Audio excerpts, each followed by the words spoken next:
இந்த தைத்திருநாளில் மங்களம் பொங்கக்கூடிய இந்த பெருவிழாவில் எல்லோருடைய கைத்தட்டல்களோடும் நங்கநல்லூர் வீர ஆஞ்சநேயரை மனம் குளிர உள்ளம் மகிழ வணங்குகின்றேன். எனக்கு தெரிஞ்சு இந்தியாவில் பெண்கள் சிரிச்சே நான் இன்னைக்கு தான் பார்க்குறேன். நான் இன்னைக்கு சொல்கிறேன், உங்களுக்கு 8 ஆப்பிள் சாப்பிட்றதும் ஒரு தடவை சிரிக்கிறதும் ஒன்றுங்கிறான். நீங்கள் ஹரிகரன்ட்ட போகாமல் இருக்கணும்னா நல்லா சிரிங்க.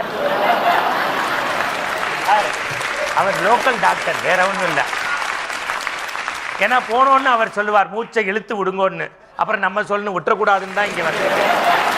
அப்புறம் நாக்கை நீட்டுங்க, கண்ணை காட்டுங்க, பின்னாடி திரும்புங்க, எல்லாம் பண்ணிட்டு என்ன பண்ணுதும்பார். நான் இன்னைக்கு சொல்றேன், உடம்புல சிரிச்சா 2 சொட்டு நல்ல ரத்தம் வருதுங்கிறாங்க. 8 ஆப்பிள் சாப்பிட்றதும் ஒரு தடவை சிரிக்கிறதும் ஒன்று தானா? நான் வேடிக்கையா சொல்லுவேன். இங்கே பல முகங்கள் எனக்கு தெரிஞ்ச முகங்கள்.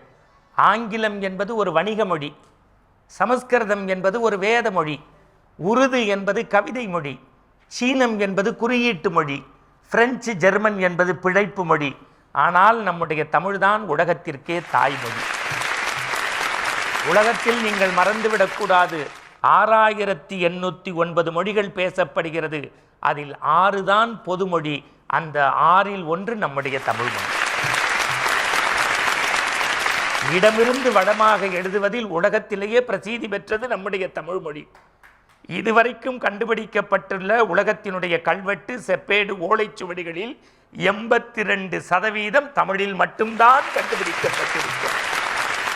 இன்றைக்கு உலகத்தையே இணைத்து கொண்டிருக்கக்கூடிய கணினியில் மொழி வரிசைகளில் 2வது இடத்தில் இருப்பது நம்முடைய தமிழ்.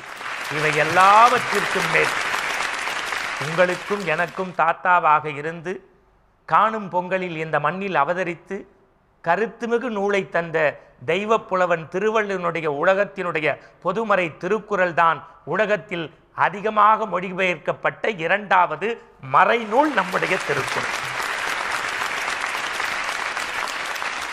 அதுவும் ஒரு அற்புதமான தலைப்பை கொடுத்திருக்காங்க.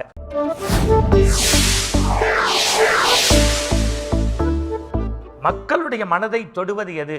இயலா, இசையா, நாடகமா? சாதாரண விஷயம். இயல்னா பேச்சு, இசைனா பாட்டு, 3வது நாடகம். இப்போ நீங்கள் எப்படி ஒரு பேச்சு எப்படி இருக்கணும்? கேட்குறவங்களை கட்டி போடணும், மாற்றி பேசுகிறவனை கட்டி போட்டுறக்கூடாது. இயல் சாதாரண விஷயம் அல்ல. இயலுக்கு அப்படியே பட்டியல் போட்டோம்னு வச்சுக்கோங்க. என் கண்முன்னே வருவது ஆன்மீகத்தில் இந்த உலகத்தை கவர்ந்த வாரியார் சாமிகளுக்கு இணையா ஒரு பேச்சாளர் இனிமே சொல்ல முடியாது. புலவர் கீரனுக்கு இணையா ஒருத்தரை சொல்ல முடியாது. இலக்கிய உலகத்தில் கீவாஜாவும் திருச்சி ராதாகிருஷ்ணனையும் போல ஒரு பேச்சாளர் சொல்ல முடியாது. அரசியல்ல சும்மாவா? அண்ணா மாதிரி ஒரு பேச்சாளர், குமரி அனந்தன் மாதிரி ஒருத்தர், வடம்புரி ஜான் மாதிரி. இன்னும் சொல்ல போனால் மறந்து விடாதீர்கள், மகா சுவாமிகளுக்கு வயது 13ஆக இருந்தபோது முதல்ல அவர் பேச்சை கேட்கறதுக்கு கூட்டத்தில் ஒரு மாமா சொன்னாரா, 68வது பீடாதிபதி அவர், 66 பெரிய பண்டிதர், இந்த குழந்தை என்ன பேச போறதுன்னு போய் நினைச்சாராம். 1 மணி நேரம் 32 நிமிஷம் அன்னைக்கு மகா பெரியவர் பேசிய கும்பகோணத்தின் முதல் பேச்சு விநாயகரை பற்றியும் கிருஷ்ணரை பற்றியும் பேசினோன்னு சாஸ்தாங்கமாக நமஸ்காரம் பண்ணி குருதேவா மன்னிச்சுக்கோங்கன்னாராம். பேச்சு இந்த சமூகத்தை புரட்டி போடக்கூடிய நெம்புகோள்னு மறந்துடாதீங்க. எங்க இலக்கிய உலகத்தில் ஆசாஞாகியான்னு ஒருத்தர் இருந்தார். அவர் பேசினா பெரிய புராணம் இன்னைக்கெல்லாம் கேட்டுக்கிட்டு இருக்கலாம். இஸ்லாமிய குலத்தில் பிறந்த ஜஸ்டிஸ் இஸ்மாயில் பெரியவரோடு திருவடியை சேவிக்கக்கூடிய அவர் பேசினா ராமாயணம் கேட்டுக்கிட்டே இருக்கலாம். மாப்போசி பேசினா, சிலம்பு செல்வர் மாப்போசி பேசினா சிலப்பதிகாரத்தை கேட்டுக்கிட்டே இருக்கலாம். திருக்குறள் முனுசாமி பேசினா நகைச்சுவை அப்படியே நயாகரா நீர்வீழ்ச்சி மாதிரி கொட்டும். அண்மையில் மறைந்த டாக்டர் அவ்வை நடராஜன் பேசினா நம்முடைய இதயமெல்லாம் அவர் பக்கமே போகும். இயலுக்கான அஸ்திவாரங்கள் இவைகள். ஒரு பேச்சு எப்படி இருக்கணுங்கிறதுக்கு ஒன்று சொல்கிறேன். இதெல்லாம் நீங்கள் கேட்ட செய்தி தான், இயல்ங்கிறதுனால சொல்கிறேன். வாரியார் சாமிக்கு இணையா ஒரு பேச்சாளர் இனி ஒருத்தர் ஆன்மீகத்தில் பிறக்க முடியாது. அப்பெல்லாம் தெருவில் வேஷ்டி கட்டி சினிமா ஓட்டிடுவா 5 நாள். கடைசி நாள் வாரியார் சாமியை பேச கூப்பிடுவாங்க. சாமி திருவிளையாடல் புராணம் பேச போறாரு. போய் முதல்ல ஆரம்பிக்கிறாரு.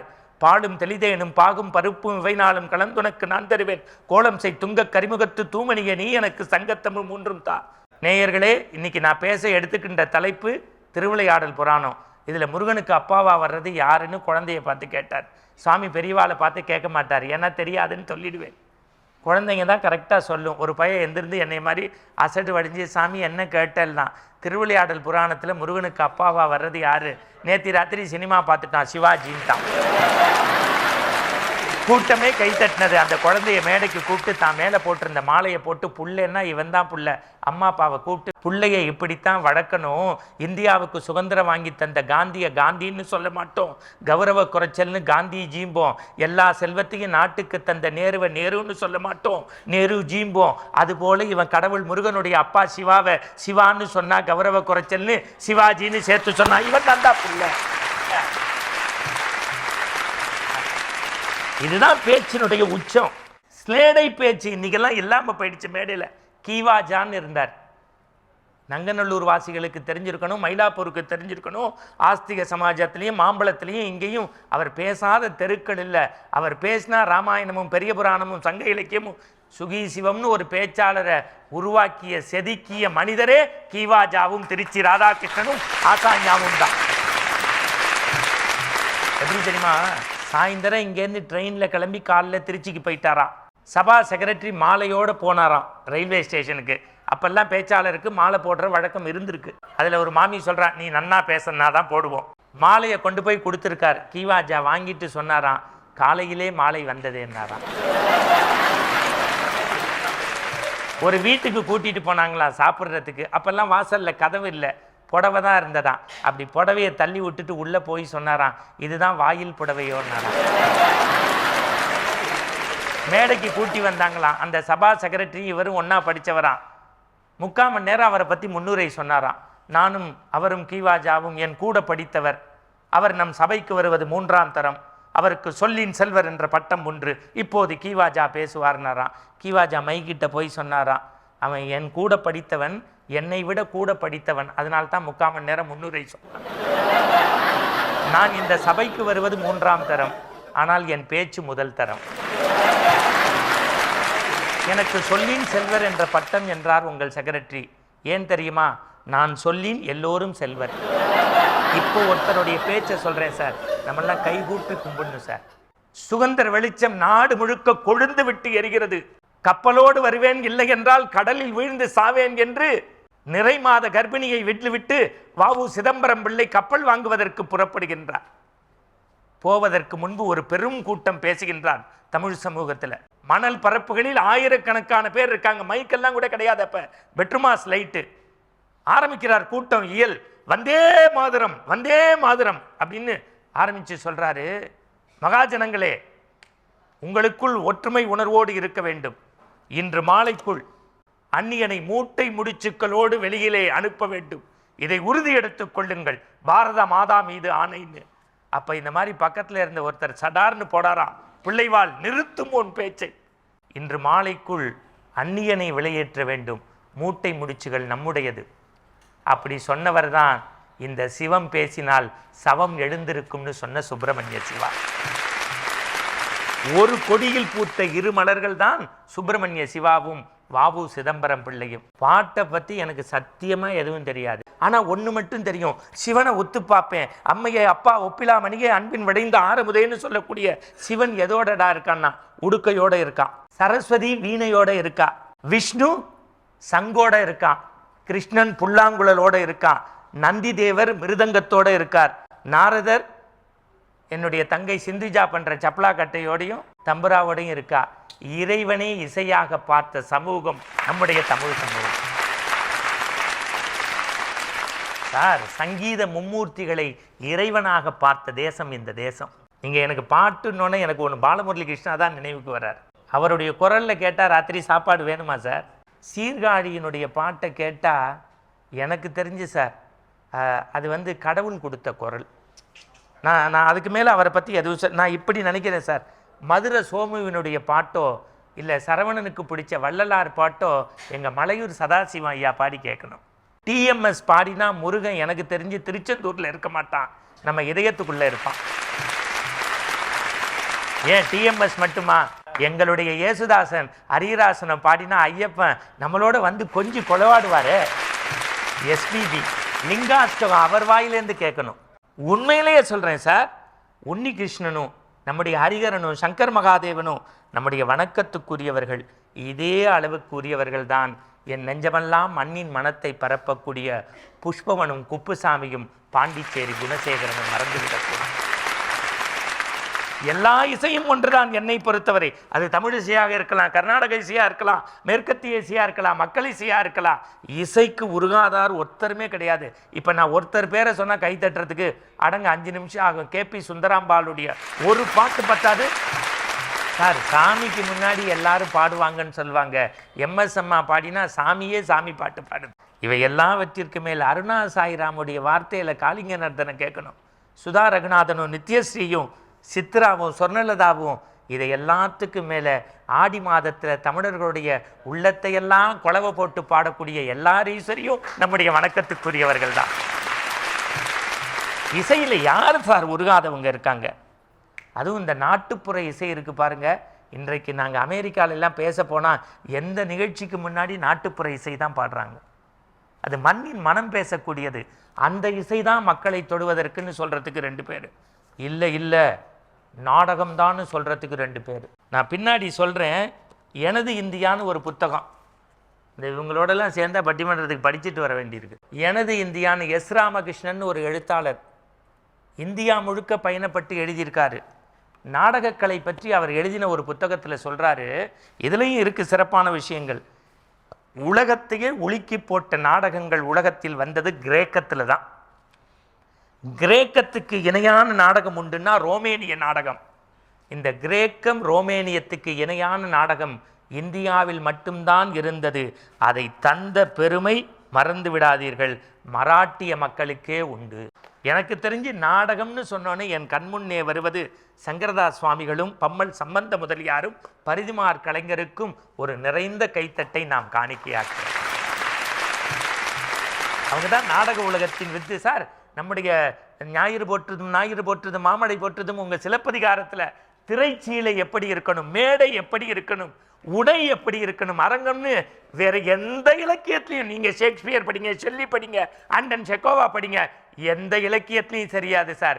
ஒரு மேடையினுடைய அமைப்பு முறையே சொல்லப்பட்ட ஒரே இலக்கிய நூல் நம்முடைய தமிழில் மட்டும்தான் உண்டு தோழர்கள்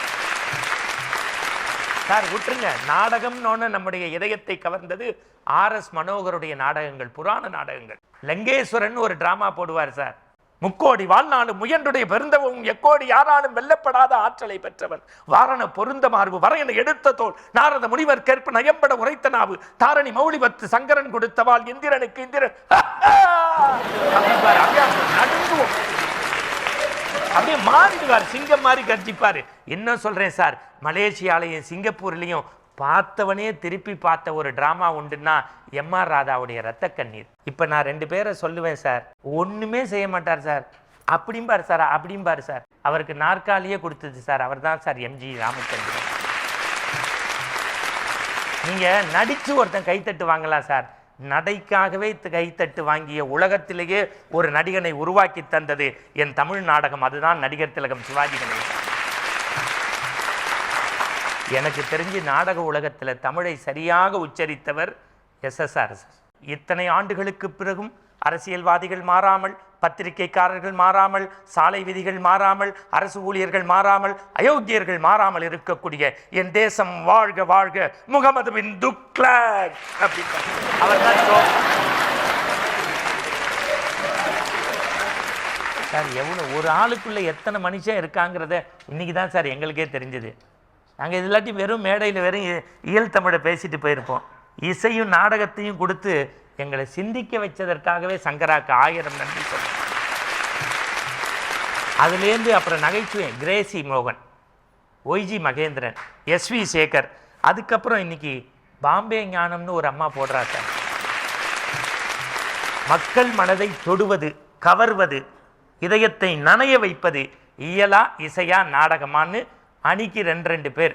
முதல்ல பேச போகிறவர் யாருன்னா ரவிக்குமார். இவரை பற்றி ஒரு வரி அறிமுகம் சார். எங்களையெல்லாம் எந்த வித எதிர்பார்ப்பும் இல்லாமல் சொன்னோன்னு அவர் அறிமுகப்படுத்தினார்ல. நல்லாசிரியர் விருது வாங்கினவர். ஏழை பிள்ளைகளுக்கு இலவசமாக கல்வி கற்றுத்தராரு. இது எல்லாத்தையும் விட என்னன்னா, எந்த தலைப்பாக இருந்தாலும் நேர்த்தியோடு பேசுறதுல பெரிய விஷயம் இல்லை. பட்டிமன்றத்தில் முதல் பேச்சாளராக பேசுறது ரொம்ப கடினமானது. அந்த பணியை எப்போதும் தொடங்கி வைக்கக்கூடிய கரம் இந்த கரம். அவருக்கு நிறைந்த வாழ்த்துக்கள். அவரோடு ஒட்டி பேசுவதற்காக என்னுடைய தம்பி திருமாறன்னு பேர் சார். இவருக்கு சென்னையில் கம்பன் கழகம் நடக்கும்ல, ஒருத்தன் ஒரு போட்டியில் பரிசு வாங்கலாம் சார், 6 போட்டியிலையும் பரிசு வாங்குவார்.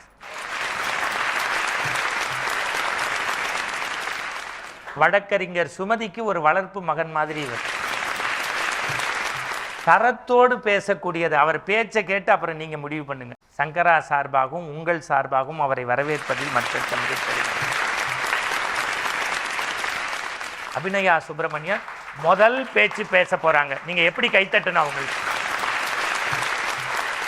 அடுத்து இருக்கிறவரை பத்தி நீங்க தெரிஞ்சுக்கணும். சகோதரர் ராஜபாளையம் உமாசங்கர்னு பேரு. நல்ல கைத்தட்டு கொடுக்கலாம்.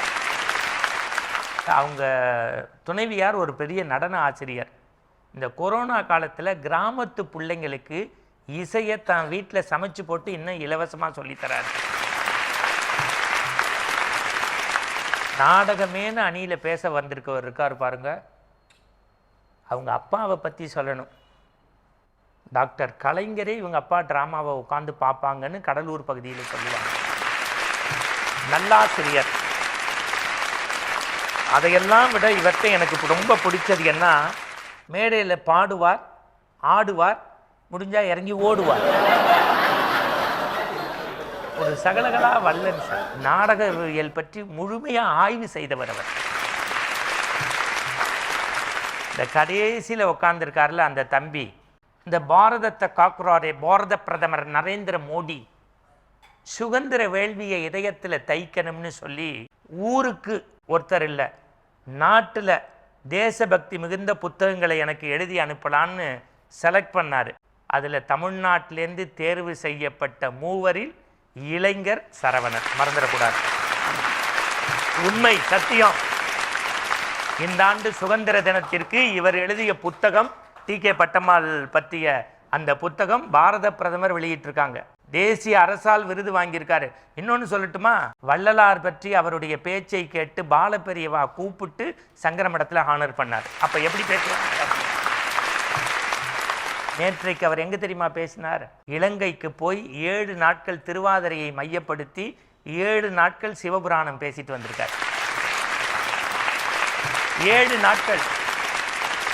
நேற்றைக்கு அவருடைய பேசிய பேச்சு அடியார் பெருமை, ஆண்டவன் பெருமை கண்டியில. இன்னைக்கு இங்கே உட்கார்ந்துருக்காருன்னா தமிழ் படித்தால் யாரும் உயரலாம் என்பதற்கு இவர்கள் ஒரு எடுத்துக்காட்டு. எங்களுடைய சங்கரா தொலைக்காட்சி மிகுந்த நேர்த்தியோடு தமிழருடைய பெருவிழாவாக இருக்கக்கூடிய இந்த மங்களம் பொங்கக்கூடிய மனமெல்லாம் நிறைந்திருக்கக்கூடிய இந்த தைத்திருநாளில் மக்கள் மனதை தொடுவது இயலா இசையா நாடகமா என்கின்ற இந்த அற்புதமான சொல்மன்றத்தை, இந்த பட்டிமண்டபத்தை இந்த சான்றோர்கள் நிறைந்த சபையோடு உங்களுக்கு படைப்பதில் மகிழ்ச்சி அடைகின்றேன். மக்கள் மனதை பெரிதும் தொடுவது இசையை விட நாடகத்தை விட இயலே என்று உங்கள் இதயத்தை தொடுவதற்கு வருகின்றார் ரவிக்குமார். ரொம்ப நல்ல மனுஷன். 10 நிமிஷத்துல முடிப்பார். அகங்கையை முகம் காட்டி அன்புருவை நிலைநாட்டி என்புருக வணங்குவது இஸ்லாமியர்கள் வணக்கம். புறங்கையை முகம் காட்டி புன்சிரிப்பை நிலைநாட்டி கண் சிரிப்பால் வணங்குவது கிறித்துவர்கள் வணக்கம். இஸ்லாமிய கிறித்துவர்களை 2 கைகளால் இணைத்திட்டு சந்தின்றி சங்கரனை கும்பிடுவதுதான் இந்துக்கள் வணக்கம். வியக்க வைத்துக் கொண்டிருக்கக்கூடிய அத்தனை நல்லோர்க்கும், உலகெங்கும் வாழ்ந்து கொண்டிருக்கிற சங்கரா தொலைக்காட்சி நேயர்கள் அத்தனை பேருக்கும் தித்திக்கும் தைத்திருநாள் நல்வாழ்த்துக்களை முதற்கண் தெரிவித்து மகிழ்கிறேன். நடுவர் அவர்களே, மற்ற நடுவர்களை காட்டிலும் உங்களுக்கு ஒரு மேன்மை உண்டு.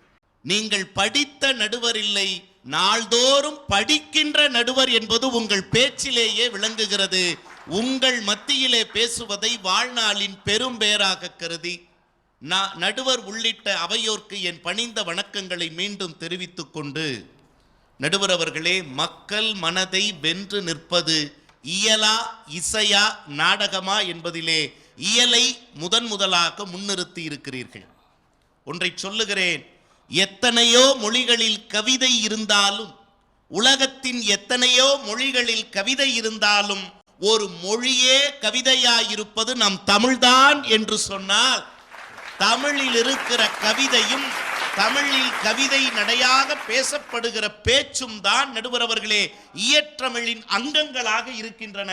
அந்த இயற்றமிழ் தான் இசைக்கும் நாடகத்துக்குமே சிறப்பு சேர்க்கிறது என்பதுதான் எங்கள் அணியினுடைய வாதம்.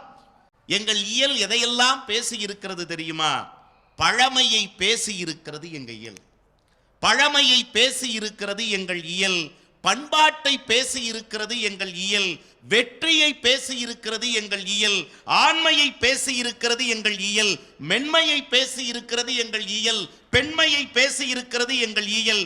சொல்ல போனால் பக்தியை கூட பக்தி சுவை நனி சொட்ட சொட்ட கவிதையாக பாடலாக ஆக்கி தந்ததுதான் எங்களுடைய இயல் என்று சொன்னால், அந்த இயல் தான் பிள்ளையார் சுழி மாதிரி. அந்த இயல் தான் பிள்ளையார் சுழி மாதிரி. நான் கேட்குறேங்க, சின்ன வயசுல எங்க கோபிச்செட்டிப்பாளையம் தான் எனக்கு சொந்த ஊரு. அங்க சங்கர மடம் இருக்கு. அங்க வாரியார் சாமிகள் வருவாங்க. எங்க அப்பா சின்ன குழந்தையா இருக்கும்போது அழைச்சிட்டு போவாரு.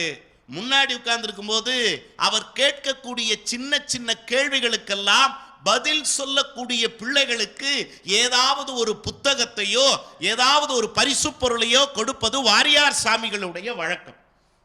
அப்படி பேசிட்டு இருக்கும்போது ஒரு கேள்வி கேட்டாரு. நான் பதில் சொன்னேன். போட்டோகிராஃபரையும் பார்த்தாரு, என்னையும் பார்த்தாரு. ரெண்டு பேருக்கும் சேர்ந்தாப்புல ஒத்த வார்த்தையில சொன்னாரு பாருங்க. அதுதான் பேச்சு என்கிற இயலினுடைய பெருமை. என்ன வார்த்தை தெரியுமா சொன்னாரு? போட்டா பிடினர். என்ன தெரியுங்களா? கையில பழம் வச்சிருக்காரு. கையில பழம் வச்சிருக்காரு. எங்கட்டையும் சொல்ற மாதிரி சொல்றாரு, போட்டா கார்ட்டையும் சொல்ற மாதிரி சொல்றாரு. போட்டா பிடினா என்னங்க அர்த்தம்? நான் கையில் இருக்கிற பழத்தை அந்த பிள்ளைக்கு கொடுக்க போறேன். டே பிள்ளை, நான் அதை போட்டா நீயும் பிடிச்சுக்கோ, அவன் பிடிக்கிற மாதிரி நீயும் போட்டா பிடிச்சுக்கோன்னு சொல்றேன். அந்த வார்த்தை நயம் இருக்கு பாருங்க. இதுதான் இயல். என்ன அழகா பேசுறீங்க. என் மனைவியை அழைச்சிட்டு வரும்போது இப்படி எல்லாம் பேசுறீங்களா? நடுவர் சொல்றார், மனைவியை நினைச்சா பேச்சு வருமா? நீங்க என்ன கேக்குறீங்க? திருக்குறளை எழுதிய வள்ளுவன், திருக்குறளை எழுதிய வள்ளுவன் 2 அடியில புரிய வச்சான். ஆனா வீட்டம்மா ஒரே அடியில புரிய வைக்கிறாங்க. வீடுகள் அணு அணுவா அடி வாங்கியிருப்பீங்க. இல்ல எவ்வளவு அதிகாரங்கள் நான் கேட்கிறேங்க. நான் சொல்றேங்க, அதாவது இயல் என்பது எதனுடைய தன்மை தெரியுங்களா? பண்ணுங்க, இசைக்கோ நாடகத்திற்கோ நாங்கள் எதிரானவர்கள் இல்லை நடுவர் அவர்களே. ஆனால் எங்கள் இயல் எப்படிப்பட்டது தெரியுங்களா? ஒரு கோபுரம் உயர்ந்து நிற்பதற்கு அடித்தள கற்கள் முக்கியம் என்று சொன்னால், இயல் என்கிற தமிழ் சிறந்து விளங்குவதற்கு பாடலிலும் பேச்சிலும் பயன்படுத்துகிற சொற்கள் தான் அடித்தளமாக இருக்கிறது. அந்த சொற்களை தருவதே எங்கள் இயல் தான். நீங்க வெறும் இசையில ராகத்தை மட்டும் எத்தனை நேரம் ஆலாபனம் பண்ணுவீங்க நான் கேட்கிறேன். அதற்கான வரிகளை யார் கொடுக்கணும்? இயற்றமிழ் வரிகளை கொடுத்தால்தான் இசைத்தமிழ் இசைக்க முடியும். இயற்றமிழ் வசனங்களை கொடுத்தாதான் நாடகத்தமிழ நடிக்க முடியும். சொல்ல போனா இசைக்கும் நாடகத்துக்கும் வாழ்க்கை கொடுக்கிறதே எங்க இயல் தாங்கிறத மறந்துடாதீங்க. இயற்றமிழ் இல்லைன்னா இசைத்தமிழுக்கும் நாடகத்தமிழுக்கும் இயக்கமே இல்லை அப்படின்னு சூரிய நாராயண சாஸ்திரிகளே சொல்லிட்டார் நடுவர் அவர்களே. இல்லை நான் சொல்ல முடியுமா? நான் தெரியாம கேட்கிறேன். அது ரொம்ப இன்னைக்கு ஒரு முக்கியமான நாள். அதனால உங்கள் அனுமதியோடு அந்த செய்தியை இந்த மாமன்றத்தில் நான் பதிவு பண்ணணும். சொல்லுங்க, முக்கியமான நாள்னா நான் தெரிஞ்சுக்கணும். சொல்லுங்க. சமீபத்தில் உங்களுடைய பேச்சில் இருந்ததா அதையே நான் கேட்டேன். ஏன் தெரியுங்களா? எனக்கெல்லாம் வாழ்க்கையிலே மகா பெரியவரை அறிமுகப்படுத்தி வைத்தவரே எங்களுடைய மரியாதைக்குரிய நடுவர்தான் என்று சொன்னால், எளிய குடும்பங்களும் இன்றைக்கு மகா பெரியவரை கொண்டாடி அவரால் நாங்கள் வாழ்ந்து கொண்டிருக்கிறோம் என்று சொன்னால், அந்த அனுக்கிரகத்துக்கு நீங்க தான் எங்களுக்கெல்லாம் ஒரு வழிகாட்டி. கவியரசு கண்ணதாசன் வாழ்க்கையிலே சில நாட்கள் நாத்திகராக விளங்கினார்.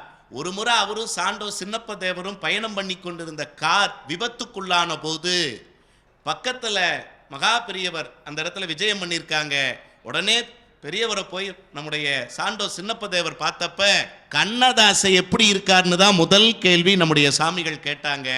இல்லை கொஞ்சம் சுயநினைவு இல்லாமல் இருக்கிறாருன்னு சொன்ன போது ரொம்ப அழகாக கையில் இந்த விபூதியை கொடுத்து கொண்டு போய் அவர் நெத்தியில் இட்டுட்டு தலையணைக்கு பக்கத்தில் வச்சிடுங்க அப்படின்னாரு. அப்போ அவர் அழகாக சொன்னார், ஐயா கொஞ்சம் தயக்கமாக இருக்குன்னாரு. ஏன் தயங்குறீங்க? இல்லை சார், போன வாரம் தான் திருமணத்துக்கு எதிர்த்தால வந்து நாத்திகம் பேசிட்டு போயிருக்காரு. அவர் எப்படி இந்த விபூதியை இட்டுக்குவார்? இல்ல அதெல்லாம் நடக்கும், போங்க இட்டுடுங்கன்ட்டாரு. இட்டாச்சு. அடுத்த நாள் காலையில கண்ணதாசன் கண் விழிக்கிறார். எங்க முகத்தை பார்க்கணுங்க, என்னாச்சுன்னு தெரியலேன்னு பார்த்தா அந்த விபூதியினுடைய தடம் இருக்கு நெத்தியில. விபூதி யார் இட்டுட்டது, யார் கொடுத்ததுன்னு கேட்டபோது மகா பெரியவர் கொடுத்தார்னு சொன்ன போது அந்த கண்ணதாசன் அவர் என்ன சொன்ன வார்த்தை தெரியுங்களா? குலுங்கி குலுங்கி அழுதான் அந்த கவிஞன். என்ன தெரியுங்களா? ஒரு வாரத்திற்கு முன்னால் தான் இதே நாவால் அவரை வசை பாடினேன். ஆனால் தன்னை வசை பாடிய மனிதனுக்கு கூட, தனக்கு இன்னா செய்த மனிதனுக்கு கூட இனியவை செய்ய முடியும் என்பதை மகா பெரியவர் செயலால் நான் உணர்ந்து கொண்டேன் என்று ஒரு வார்த்தையை சொன்னார். இதெல்லாம் ஆச்சரியம் இல்லைங்க. அதை சொல்லிட்டு கருணை கடலை பற்றி அப்பொழுதே மருத்துவமனையில் இருந்து கொண்டு மகா பெரியவரினுடைய அந்த கருணா சமுத்திரத்தை குறித்து அப்பொழுதே இயற்றமிழின் வடிவமாக ஒரு கவிதையை எழுதினார். இயற்றமிழின் வடிவமாக ஒரு கவிதை எழுதினார். அந்த கவிதையினுடைய 4 வரிகளை சங்கரா தொலைக்காட்சியில் பதிவு செய்கிறேன் நடுவர் அவர்களே. பார்த்த மாத்திரத்தில் பாவத்தை அலம்புகின்ற தீர்த்த பெருக்கு. பார்த்த மாத்திரத்தில் பாவத்தை அலம்புகின்ற தீர்த்த பெருக்கு திருவாசகத்தின் உட்கருத்து. கூர்த்த மதியால் மெஞ்ஞான கருத்துரைக்கும், கூர்த்த மதியால் மெஞ்ஞான கருத்துணர்த்தும் முழு மூர்த்தம் களிமொய்க்கும் இவ்வுலகை காக்க வந்த கண்கண்ட தெய்வம். இவ்வுலகை காக்க வந்த கண்கண்ட தெய்வம். அடுத்த 2 வரி தானே அந்த இயற்றமிழின் உச்சம். மகா பெரியவரினுடைய பெருமையினுடைய தன்மை என்ன தெரியுங்களா? அழகா சொன்னாரு. எம்மதத்தோறும் சம்மதத்துடன் தம் மத தலைவனென தொழுது ஏத்தும் தெய்வம் என்று பாடினார். என்ன வரிங்க நான் கேட்கிறேங்க. இந்த வரிகளை எல்லாம் எது கொடுத்தது நான் கேட்கிறேன். ஒரு கவிஞனுடைய ஆள் மனதினுடைய உணர்வை இசை வெளிப்படுத்தலைங்க, நாடகம் வெளிப்படுத்தலைங்க. எது வெளிப்படுத்துச்சு? இயல் வெளிப்படுத்துங்க. நான் ஒரே ஒரு வார்த்தை கேட்கிறேங்க. எங்க இயல் வார்த்தைகளை கொடுக்கலைன்னா இவங்க இசையோ அவங்க நாடகமோ எப்படிங்க இயங்கும்? அதுதான் எங்களுடைய கேள்வி நடுவர் அவர்கள். ஏங்க சங்க இலக்கியமா இருக்கட்டும், அக்கால இலக்கியத்திலிருந்து இக்கால இலக்கியம் வரைக்கும் வாங்க. எவ்வளவு அழகா சொன்னீங்க. அறிஞர் அண்ணா குறித்து சொன்னீங்க. ஒரு முறை சட்டமன்றத்தில் ஒரு விவாதம் நடந்து கொண்டிருந்த போது அப்ப பேருந்துகளில் எல்லாம் பார்த்தீங்க அப்படின்னா திருக்குறளை எழுத வேண்டும் என்று ஒரு சட்டத்தை, ஒரு தீர்மானத்தை முன்மொழிந்தார்கள். வேடிக்கையா கேட்டாங்க, இப்ப யாகாவார் ஆயினும் நாகாக்கன்னு ஒரு குறளை எழுதி போட்டிருக்கீங்க, அது யாருக்கு பொருந்தும்? ஓட்டுற பேருந்து ஓட்டுநருக்கா, நடத்துனருக்கா, பயணிக்கக்கூடிய பயணிகளுக்கான்னு கேட்டபோது அறிஞர் அண்ணா எழுந்து சொன்ன பதில் என்ன தெரியுங்களா? அதுதான் இயற்றமிழின் பெருமை மிக்க பேச்சு. என்ன தெரியுங்களா? நாக்கு உள்ள அத்தனை பேருக்குமே இந்த குறள் பொருந்தும் ஒரு வார்த்தை சொன்னாருங்க. இந்த குறளை முழுமையா சொல்லுங்களேன். யாகாவார் ஆயினும் நாகாக்க காவாக்கால் சோகாப்பர் சொல் இழுக்குப்பட்டு என்பதுதான் அந்த அற்புதமான குறள். நான் கேட்கிறேங்க, இந்த மாதிரி இயற்றமிழின் வித்தகர்களாய் திகழ்ந்த எத்தனை நாவலர்கள் இந்த மண்ணிலே இருந்தார்கள். சரி, கவிதையில நாங்க எதுவுமே சாதிக்கலையா? இப்ப அன்றைய கால கவிதையில சொன்னாங்க, அவ்வை என்கிற மூதாட்டி மிக அழகாக சொன்னால், இதை ஒன்றை சொல்லி நான் நிறைவு செய்கிறேன் நடுவர் அவர்களே. தாயினுடைய பெருமையை கூட ஒரு புதுக்கவிஞன் இன்னைக்கு 2 வரியில இங்க இயற்றமிழ்ல கொடுத்தானே.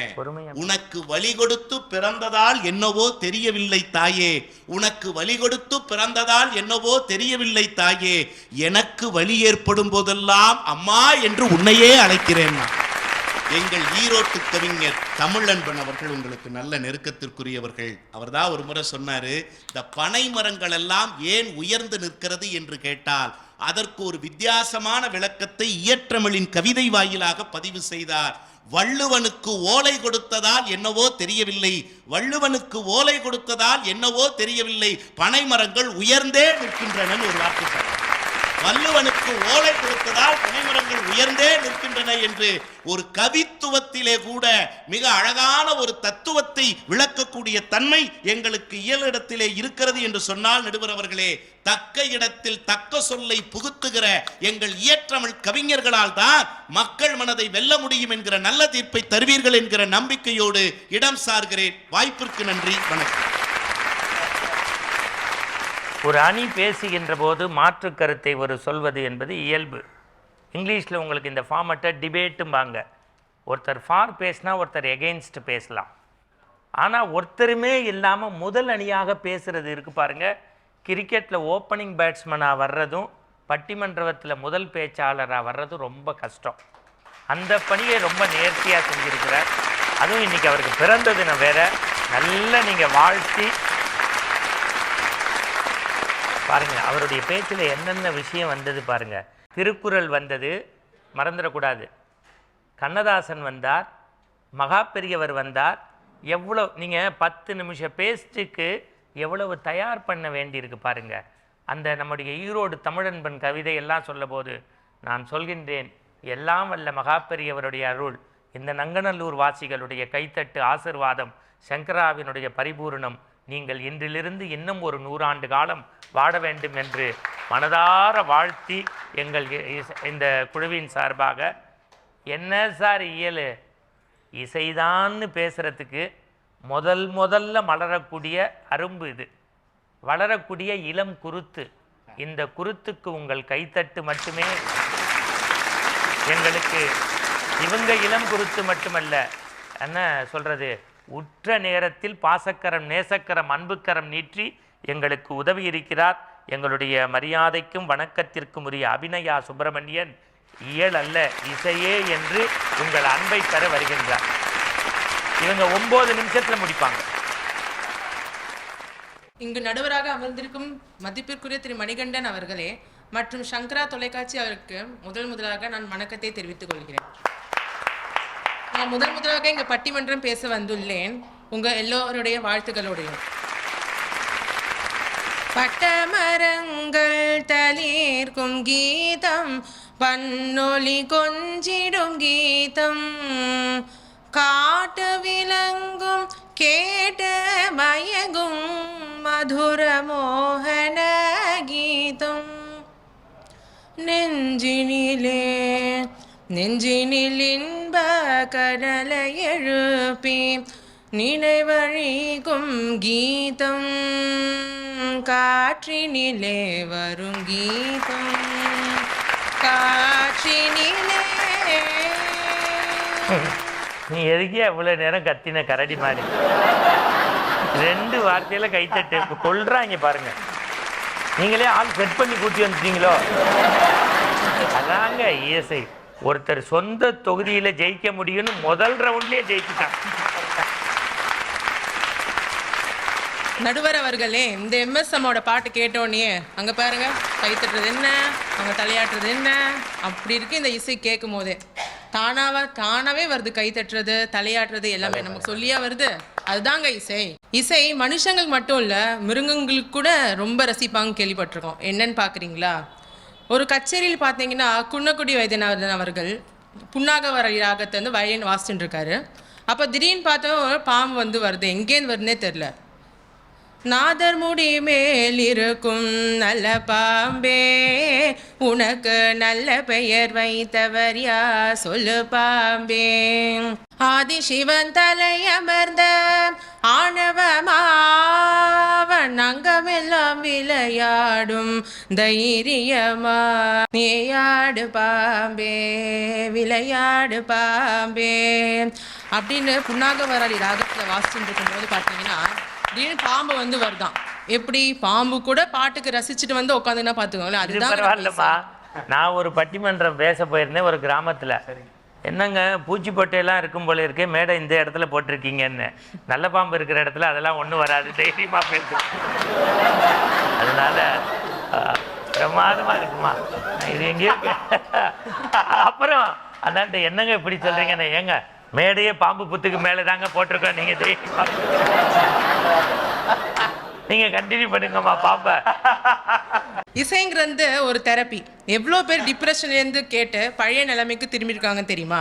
முத்தை தருபத்தி திருநகையத்தி கிரசக்தி சரவண முத்து கொருவித்து குருபர என போதும் முக்கட்பரமர்க்கு சுருதியன் முக்கட்பரமர்க்கு கருவிர 30 தமரரும் அடி பேன 10 தலை தத்த கணிதது ஒற்றை கிரி மத்தை பொறுதரு பட்ட பகல் வட்ட திகிரியில் இரவாக தித்தித்தைய ஒத்த பரிபுற நிறுத்த பதம் வைத்து பைரவி திக்கொட்க நடிக்க கழுகொடு கழுதாட திக்கு பரியட்ட பைரவ தொக்கு சிற்றப்பவருக்கு திருகடக என போத கொத்து பறை கொட்ட களமிசை குக்கு குகு குக்கு குகு குத்தி புதை புக்கு பிடியன முதுகோகை கொட்புற்றைய நட்புற்றவுணர வெட்டி பலியிட்டு குலகிரி குத்து புடவொத்த பொறவல பெருமாளே பெருமாளே பெருமாளே.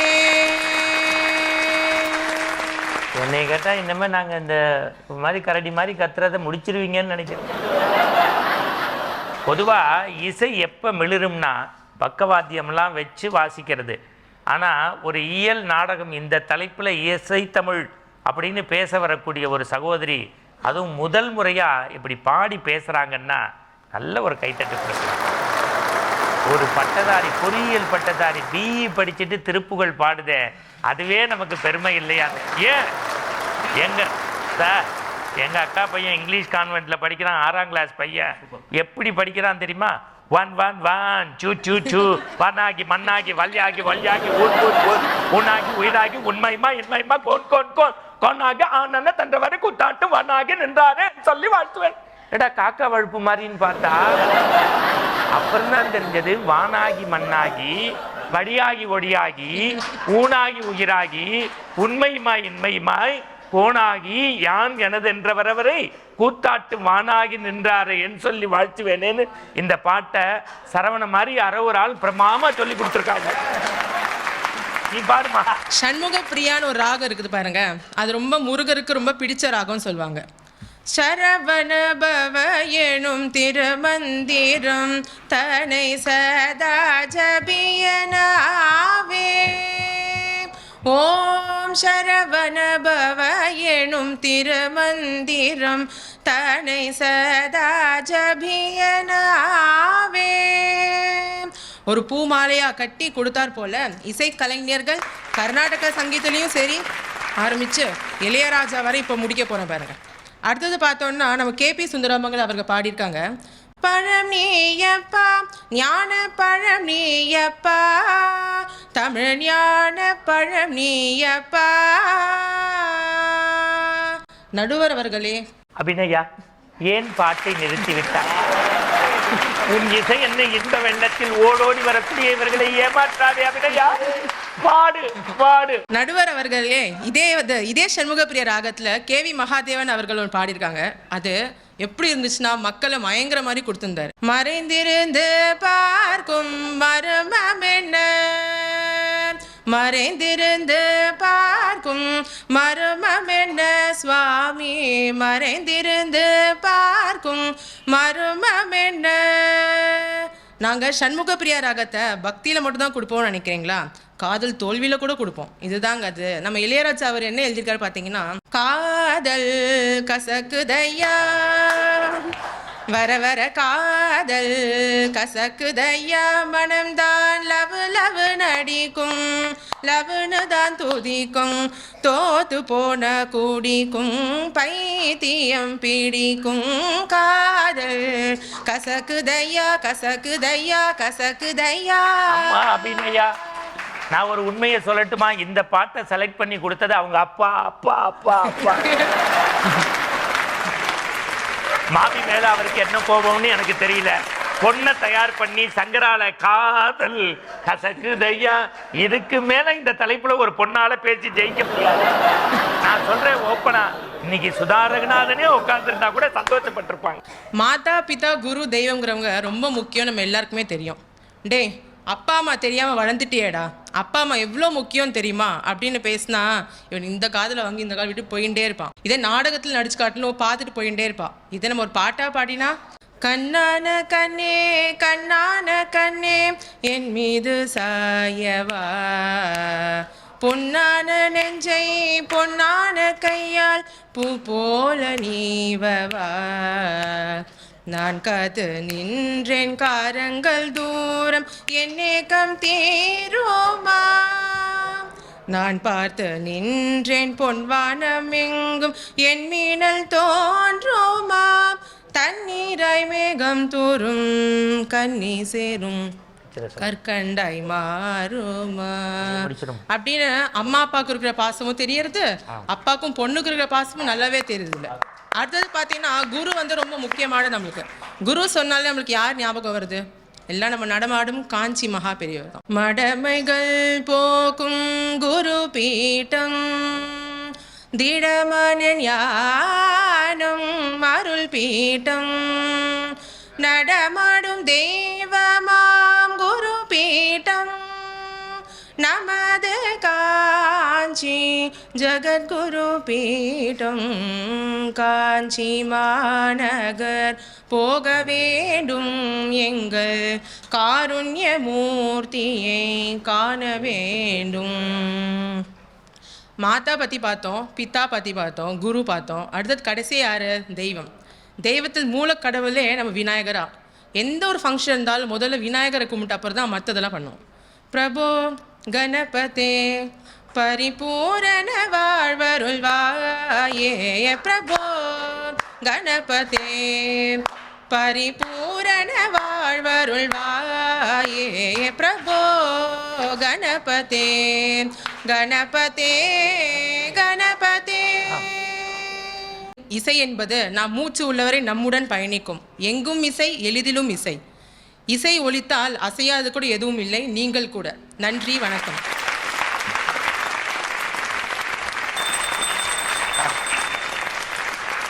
சங்கரா டிவி கடைசியில் எந்த நிலைமைக்கு என்னை ஆளாக்கிட்டாங்க பார்த்தீங்களா? குருக்கள் வரார் மணி அடிங்கோ, குருக்கள் வரார் மணி அடிங்கோன்னு. இவங்க முதல் தடவையாக பேசுகிறாங்கன்னா யாரும் நம்ப மாட்டாங்க. மேடையில் அச்சம் இல்லை. பாரதி கண்ட புதுமை பெண் ஒரு வரிமா, உன் பேச்சால் என்ன மாற்றம் வந்ததோ இல்லையோ, உன் தாய் தகப்பனும் பார்க்கும்போது ஈன்ற பொழுதில் பெரிதுவக்கும் தன் மகளை சான்றோன்னு என கேட்டான். நல்ல ஒரு கைத்தட்டு கொடுங்க. அம்மாவை பற்றி ஆண்டவனை பற்றி எல்லாரும் பேசுவாங்க, அப்பாவை பற்றி பேசின பாரு, அதுதான் ஏன் ரொம்ப டாப்பு. நான் முத்துக்குமார்னு ஒரு கவிஞன் எழுதுவான், முத்தம் காமத்திற்கான விஷயம் இல்லை, இது பெண்ணை பெற்ற அப்பாக்களுக்கே தெரியும்பா. அணிலாடு மூன்றில்னு ஒரு புஸ்தகம். இப்போ என் நண்பர் இங்கே ராஜேந்திரன் சார், குணா சார், நம்ம கருப்புசாமி சார், மனோஜ் சார்லாம் வந்திருக்காங்க. இந்த 4 பேருக்குமே பெண் குழந்தைங்க உண்டு. நாங்கள் இரவுல எல்லாம் பேசிகிட்டு இருக்கோம்னா குழந்தைகிட்டேருந்து ஃபோன் வந்தால் பதறி ஓடிடுவாங்க. நம்ம இன்றைக்கும் நம்மளுடைய தாயாக பார்க்குறது நமக்கு பிறந்த பிள்ளைய தான். எனக்கு அம்மாடா அப்படிம்போம். அவர் எழுதுகிறார் அணிலாடு மூன்றில், அந்த புஸ்தகத்தை வாங்கி படித்து பாருங்கள். அப்பனுடைய உறவு அப்போ தான் என்னன்னு தெரியும். பெண் பிள்ளைக்கு அப்பா சைக்கிள் ஓட்ட கற்றுக் கொடுப்பாராம். முதல்ல ஹேண்டில் பாரை பிடிச்சிப்பாரான், அப்புறம் ஏய் வளைக்காதன்னு இடுப்பை பிடிச்சிப்பாரான், அப்புறம் கேரியரை பிடிச்சிப்பாரான். நான் பிடிச்சிருக்கேன் ஓட்டு, பிடிச்சிருக்கேன் ஓட்டு, பிடிச்சிருக்கேன் ஓட்டும் பாரான். அவன் அந்த கோட்டை துட்டினோன்னு திரும்பி பார்த்து அப்பா விட்டுட்டியா, அப்பா விட்டுட்டியா அப்படின்பாரான். அவர் சொல்லுவாரான் நான் அப்போயோ விட்டுட்டேன், நான் அப்போயோ விட்டுட்டேன். அப்போ அந்த குழந்தை சொல்லுமா, நான் எப்படி தெரியுமா தொட்டேன், நீ பிடிச்சிருக்கங்கிற நம்பிக்கை தான்ப்பா என்னை ஓட்ட வச்சுட்டு. ஒரு நல்ல தாய் தந்தைக்கு மகளாக பிறந்து ஏன் தெரியுமா குருவை விடாமல் சொன்னால், இந்த 4 மணி நேரத்தில் இன்னைக்கு அபிநயாக்கு குருவாக இருந்தது உமாசங்கர் தான். ஒரு குரு மகிட, பெற்றோர்கள் மகிட, சான்றோர்கள் மகிட, இதை விட ஒரு நல்ல காரியம் சங்கரால ஒரு தைத்திருநாளில் ஒரு நல்ல மலரக்கூடிய மல்லிகை மாதிரி பட்டிமண்டபத்திற்கு, இசை பட்டிமண்டபத்திற்கு ஒரு புதிய வரவாக இருக்கிறது. நம்ம சரவணன் அண்ணாவை பிடிச்சிக்கோமா, அடுத்த தலைமுறை அவர் தான் நிறைய உன்னை நிகழ்ச்சிகளுக்கு கூட்டி போவார். இப்போ வரக்கூடிய திருமாறன் பற்றி ஒன்று தெரிஞ்சுக்கங்க. நாடகமேங்கிற அணிக்கு எந்தவித நாடகத்தனமும் இல்லாமல் பழகக்கூடிய பண்பாளர், பாரம்பரிய குடும்பத்துக்கு சொந்தக்காரர், குறிஞ்சி பாடி தந்த எங்கள் நெஞ்சமெல்லாம் நிறைந்திருக்கக்கூடிய நவஜோதி உங்கள் கைத்தட்டலோடு நாடக அணியை எடுத்து நிறுத்த வருகிறார். ஆன்மீகம் வளர்த்த பூமியில் அருமையாக ஆன்மீக செய்திகளை தந்து கொண்டிருந்த சங்கரா டிவியில் கலை இலக்கியத்தையும் வளர்க்க வேண்டும் என்ற நோக்கோடு இனிமையாக இந்த பட்டிமன்றத்தினை நடத்தி கொண்டிருக்கிற சங்கரா தொலைக்காட்சிக்கும் நம் அனைவருக்கும் பிடித்தவர் எங்கள் மணிகண்டன் அருமையாக இந்த நிகழ்ச்சிக்கு நடுவர் பொறுப்பேற்றிருக்கக்கூடிய ஐயா அவர்களுக்கும், இனிமையாக பேசி அமர்ந்து பேச இருக்கிற பேச்சாளர் பெருமக்களுக்கும், பார்வையாளராக அமர்ந்து எங்களை அணுவாக ரசித்து அவ்வப்போது எங்களை உற்சாகப்படுத்திக் கொண்டிருக்கக்கூடிய உங்களுக்கும் முதற்கன் என்னுடைய உளமார்ந்த வணக்கத்தினை தெரிவித்துக் கொள்கிறேன். 2 பேர் வந்து பேசினாங்க ஐயா, ரொம்ப அருமையான பேச்சு. இயலுக்கு பேசின ரவிக்குமார் அடே அப்பா பின்னி எடுத்துட்டார். அதுவும் பாப்பா அபிநயா முதல் மேடைன்னு சொன்னாங்க, முதல் மேடை மாதிரியே தெரியல. அந்த அளவிற்கு ஒரு முதிர்ச்சி நிறைந்த இந்த இசை மழையிலே நனைஞ்சிட்டோம் நம்ம. ஆனால் ஒன்றை கவனிக்கணும், இந்த இயல் பேசுகிறவங்க இசை பேசுகிறவங்கெல்லாம் எளிமையாக நம்மளை ஏமாற்றிடுவாங்க. ஓ ஆமாங்க, நானே இப்போ உங்கள் பேச்சில் ஏமாந்துட்டேன். திருப்புகழ் என்ன அருமையாக பாடிச்சு. ஆனால் எத்தனை பேருக்கு இப்போ வளரும் தலைமுறைக்கு அந்த இயல் திருப்புகழ்ங்கிறது தெரியுது. இன்னைக்கு நீங்கள் சொன்ன மாதிரி ஒரு இடத்துக்கு பேசுறதுக்கு போயிருந்தேன் நான், ஒரு பள்ளிக்கூடத்தில். தலைப்பு திருப்புகழ். பாப்பா பாடின மாதிரியே நானும் பாடினேன். முத்தை தருபத்தி திருநகையத்தை கிரை சத்தி சரவண முத்திக்கொரு வித்து குருவர என ஓதும் முக்கட்பரமர்க்கு சுருதியின் முற்பட்டது கற்பி திருவரு 30 முவர்க்க தமரரும் அடி பேண. முழுசா அவங்க பாடிட்டதால நான் 2 வரியை மட்டும் சொல்லிடுறேன். பாடி முடிச்சாங்க. 3000 பேர் அந்த பள்ளிக்கூடத்தில் மாணவர்கள் எல்லாரும் உட்கார்ந்துருந்தான். கை தட்டினா ஒரு பையன் மட்டும் மேடைக்கு ஓடியாந்துட்டான் குடுன்னு. எனக்கு பயங்கர சந்தோஷம். பிடி மாஸ்டர் அவனை விரட்டுறார், எதுக்குற வய போவாதரான். சார் அவனை விடுங்க விடுங்கன்ட்டேன். ஓடி வந்து பக்கத்தில் நின்று சார் என் கையை பிடிச்சிக்கிட்டான். சார் எவ்வளோ அருமையாக பாடினீங்க சார், அடடா எங்கள் பள்ளிக்கூடத்தில் 7 தமிழாத்தியார் சார், ஒருத்தர் கூட அப்படி பாடல சார் அப்படின்னு. அவன் பைக்குள்ளேருந்து ஒரு 5 ரூபா துட்டுங்க, 5 ரூபா காயின்னு அதை எடுத்து என் கையில் கொடுத்து ரொம்ப அருமையாக பாடினீங்க சார், ஆனால் தமிழில் பாடியிருந்தா நல்லா இருக்கும் சார். யாருக்கு இங்கே தெரியுது இன்னைக்கு இயல்? யாருக்கு தெரியுது? இசையாக போட்டு பாடுனீங்க தெரியுதுதான், ஆனால் ஏமாத்திடுவாங்கன்னு சொன்னல. ஏமாத்தினா பாருங்க, எங்கள் ஊரில் ஒருத்தர் ஏமாத்தினான். ஒரு அருமையாக பாடக்கூடியவர், கர்நாடக சங்கீதம் படித்தவர், வந்து உட்கார்ந்து மேடையில் பாடிட்டு இருக்கார். திருப்பதி மலை வாழும் வெங்கடேசா, திருமகள் மனம் நாடும் சீனிவாசா, 7 மலை வாசா, திருப்பதி மலை வாழும் வெங்கடேசா பாடி முடிச்சார் பாருங்க. கீழே ஒருத்தர் முதல் வரிசையில் உட்காந்துட்டு, இங்க வா திருப்பதி மட்டும்தான் பாடுவியா, எங்கூரை பற்றி பாடுன்னு. உங்க ஊர் என்ன ஊர்றாரு அவரு? மதுரை. பாடு, அதெல்லாம் பாட முடியாது, 1000 ரூபா தரேன் பாடுறியா. அவனுக்கு கச்சேரிக்கு அவருக்கு பேசுனதே 500 ரூபா தான். 1000 ரூபா தரேன்றான, எப்படியா பாடிடணும்னு. பாடினா இசை படித்தவங்க எப்படி ஏமாத்துவாங்க, அதுக்காக சொல்கிறேன். பாடினார் பாருங்க. மதுரை நகர் வாழும் மீனாட்சி, மாநகர் காஞ்சியிலே காமாட்சி, மதுரை நகர் வாழும் மீனாட்சி. ஆஹா அருமைன்னு 1000 ரூபா கொடுத்தா வாங்கி வச்சுக்கிட்டார். இன்னொரு ஆள் பக்கத்தில் இருந்தான். நம்மளால தான் ஒருத்தன் ஊரை போகிறதா இன்னொருத்தனுக்கு பிடிக்காத தமிழனுக்கு. அவன் வந்தான். என்ன அவன் ஒரு மதுரை தான் பாடுவியா, என் ஊரை பாடு, நான் 2000 ரூபா தரேன்னா. போட்டி இவருக்கு பிடிச்சிக்கிச்சு. ஊரை மட்டும் சொல்லு, 2000 ரூபா 3000 ஆயிடுச்சு இல்லை, ஊரை மட்டும் சொல்லியானா. என் ஊர் திருச்செந்தூர்னா. திருச்செந்தூரின் கடலோரத்தில் செந்தில் நாதன் அரசாங்கம் தேடி தேடி வருவோர்க்கெல்லாம் தினமும் கூடும் தெய்வாம்சம். 2000 ரூபா. பக்கத்தில் ஒரு சேட்டு உட்காந்துருந்தாருங்க. அவருக்கு இங்கே என்ன தமிழ் அவ்வளவா தெரியாது, என்ன நடக்குதுன்னு தெரியல. பக்கத்தில் இருந்த ஆள்கிட்ட கேட்டான், என்ன நடக்குது, எல்லாம் காசு கொடுக்குது. அவங்க ஊரை பற்றி பாடினா அவங்க காசு கொடுக்குறாங்கன்னா. அவர் எந்திரிச்சு பாகவதர்கிட்ட, நிம்பிள் ஊரை பற்றி பாடுறான், நிம்பிள் 10,000 ரூபா கொடுக்குறான். இவர் மிரண்டு போய் பாகவதர் ஐயா போகும்போது அந்த ஊர் அட்ரஸ் மட்டும் கொஞ்சம் கொடுக்க. உங்க ஊர் என்ன ஊருங்க? பாம்பேன்னாரு.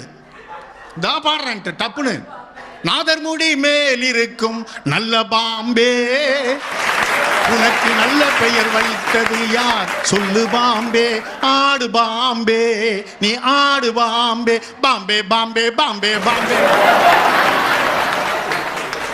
10,000. அது அந்த பாகவதர் நடந்தது, பாம்பே பாடினது விடுங்க, இதை கொண்டு வந்து இங்கே மேட்ச் பண்ணீங்க பாருங்க, அதுக்கே ஒரு 1000 கை. இப்போ தெரியுதா அவருக்கு உடம்பு ஃபுல்லாக இந்த சிவாஜிக்கு உடம்பே நடிக்கிற மாதிரி உச்சந்தலையிலேருந்து உள்ளங்கால் வரைக்கும் அதை பற்றியே சிந்திக்கிறீங்க. அபிநயாவுக்கு ஒன்று சொல்கிறேன், உங்களுக்கும் தெரியும் எல்லாருக்கும்.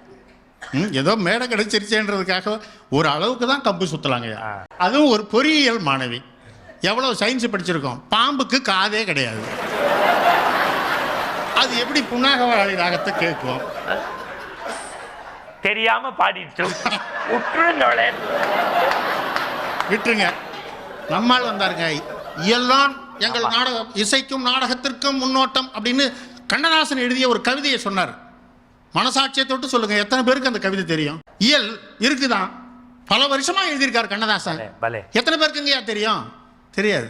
இப்போ கண்ணதாசன் எழுதிய ஒரு தனி பாடல் அவர் எழுதி எம்.எஸ். விஸ்வநாதன் அவர்கள் இசையமைச்சது கிருஷ்ணகானம் அப்படின்னு ஒரு கேசட். அதுல வந்த ஒரு பாடலை சொல்றேன். உண்மையிலே நான் பாடி முடிச்ச பிறகு எத்தனை பேருக்கு தெரியும் கொஞ்சம் கை தூக்குனீங்கன்னா போதும்.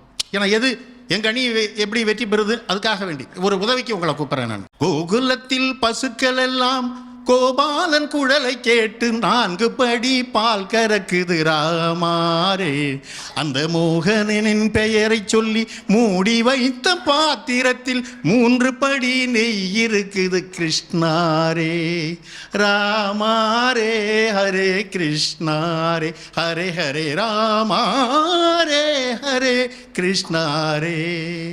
எத்தனை பேருக்கு தெரியும்? மனசாட்சி 1 2 10 15 ஓரளவுக்கு தெரியுது. ஆன்மீக அன்பர்களுக்கு ஒரு முக்கிய செய்தி. இந்தோடு இனி வரக்கூடிய பட்டிமண்டபத்தில் அடியேன் பேனாவையும் பேப்பரையும் எடுத்து வராமல் சப்ளாக்கட்டையோடு வருவேன் என்பதை மட்டும் உறுதியோடு தெரிவித்துக் கொள்கின்றேன். சங்கரா டிவியால் முடிஞ்சது. இப்படி பாட்டு பாடினா நான் ஹார்மோனியை பெட்டி வச்சு இப்போ இதில் கொஞ்சம் பேருக்கு தெரியல இல்லைங்களா? இப்போ நான் ஒரு பாட்டு பாடுறேன், அதே கவியரசு கண்ணதாசன் தான் அந்த இயலை எழுதினாரு. யாருக்குமே தெரியல அவர் சொன்ன அந்த கவிதை. இசை கொஞ்சம் பேருக்கு தெரிஞ்சிருக்கு, அவர் தனிப்பாடல். இப்போ திரைப்படத்தில் வந்த ஒரு பாடல், அதற்கு நடிகர் திலகம் சிவாஜி கணேசன் வந்து நடிச்சிருக்கார். நடித்து காட்டினதால இந்த பாடல் சொல்கிறேன். உண்மையிலேயே எத்தனை பேருக்கு தெரியாதுன்னு மட்டும் கை தூக்கினா போதும். எத்தனை பேருக்கு தெரியாதுன்றவங்க, அதாவது நாங்கள் எங்கள் அந்த பாட்டை கேட்டதில்லை அப்படின்றவங்க மட்டும். சித்தமெல்லாம் எனக்கு சிவமயமே, உன்னை சேவித்த கரங்களுக்கு இல்லை பயமே, சித்தமெல்லாம் எனக்கு சிவமயமே இறைவா. யாராவது கேட்காதவங்க இருக்கீங்களா? இதை என்ன காரணம் தெரியுங்களாயா? நடிகர் திலகம் சிவாஜி கணேசன் ஒரு திரைப்படத்தில் தோன்றி நடித்தார், எல்லார் மனதிலையும் அது நடந்துச்சு. ஐயா, அண்மையில் ஒய்ஜி மகேந்திரன் சொன்னாரு, நான் சொல்லலை, அவர் சொன்னார். நடிகர் திலகம் சிவாஜி இறந்து விண்ணோகத்துக்கு போனோன்னு பார்வதி போய அப்படின்ட்டாலாம் சிவனை பார்த்து. ஏமான்னாராம். ஒரிஜினல் சிவபெருமா அங்க வரான்யா, ஏன் பக்கத்துல உட்காந்துருக்க? அந்த கம்பீரம் சிவாஜி வந்த போது ஹஸ்பண்டே அமிச்சுட்டா பார்வதி. அந்த அளவுக்கு நடிப்பில் தத்ரூபமானவர் நடிகர் திலகம்னு. அவன்தான் மனிதன்னு கிருஷ்ணா ஸ்வீட்ஸ் ஒரு தொடர் பண்ணுறாங்க. அதில் ஒய்ஜி சொல்லி, அப்போ உங்கள்கிட்ட ஒரு விஷயம் சொல்ல எத்தனை இடத்துக்கு நான் போக வேண்டியிருக்கு பாருங்க. அதுக்கே ஒரு கைத்தட்டு. நன்றிங்க, நன்றிங்க, நன்றி. நடுவர்களே, திருவிளையாடல் ஒரு திரைப்படம். அந்த திரைப்படத்தில் தருமியாக நாகேஷ் அவர்களும் சிவபெருமானாக நடிகர் திலகம் சிவாஜி கணேசன் அவர்களும் நடிச்சிருப்பாங்க. அதில் ஒரு வசனம் வரும், இயல் தான். நல்ல வசனம் எழுதியிருந்தாங்க, இயல் அருமையான வசனம். அதுக்கு இசை கிடையாது. இசையை விட சிறந்ததுன்னு முதல்ல சொல்லிட்டேன். இயலை விட நாடகம் சிறந்ததுங்கிறதுக்கு இந்த காட்சியை சொல்கிறேன். அந்த காட்சியை நீங்கள் பார்த்துருப்பீங்க. இவர் கேள்வியை நீ கேட்கிறாயா அல்லது நான் கேட்கட்டுமானோ? எனக்கு கேட்க தான் தெரியும், நான் கேட்குறேன் அப்படின்னு நாகேஷ் உடனே. பிரிக்க முடியாதது என்னவோ தமிழும் சுவையும், பிரிக்க கூடாதது எதுகையும் மோனையும், சேர்ந்தே இருப்பது வறுமையும் புலமையும், சேராதிருப்பது அறிவும் பணமும், பார்த்து ரசிப்பது கலையும் அழகும், பார்க்க கூடாதது பசியும் பஞ்சமும். கலையில் சிறந்தது இயலிசை நாடகம். நாடகம் என்பது நடிப்பும் பாட்டும். பாட்டுக்கு நாரதன், வீணைக்கு வாணி, அழகுக்கு முருகன், சொல்லுக்கு அகத்தியன், வில்லுக்கு விஜயன், ஆசைக்கு நீ, அறிவுக்கு நான்.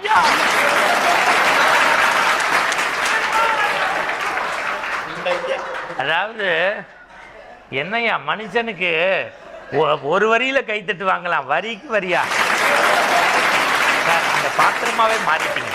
இந்த வசனத்தை நம்ம கேட்கிறப்போ வெறும் வசனம் நம்ம நினைவுக்கு வருதா? அங்க நடிச்ச நடிகர் திலகம் சிவாஜி கணேசனும் நாகேஷும் நம்ம நினைவுக்கு வராங்களா இல்லையா? நடிகர் திலகம் சிவாஜி கணேசன் சொன்னாராம், நாகேஷ் இந்த இடத்துல நானே உன்கிட்ட தோத்துப்பட்டேன்டான்னு. நடிப்புங்க. இப்போ எங்க அணிக்கு வலு சேர்க்கறதுக்காக ஒன்னே ஒன்று உங்களை துணைக்கு அழைக்கிறேன். நான் ஒரு பாட்டு பாடுறேன், அது யார் பாட்டுன்னு சொல்லுங்க.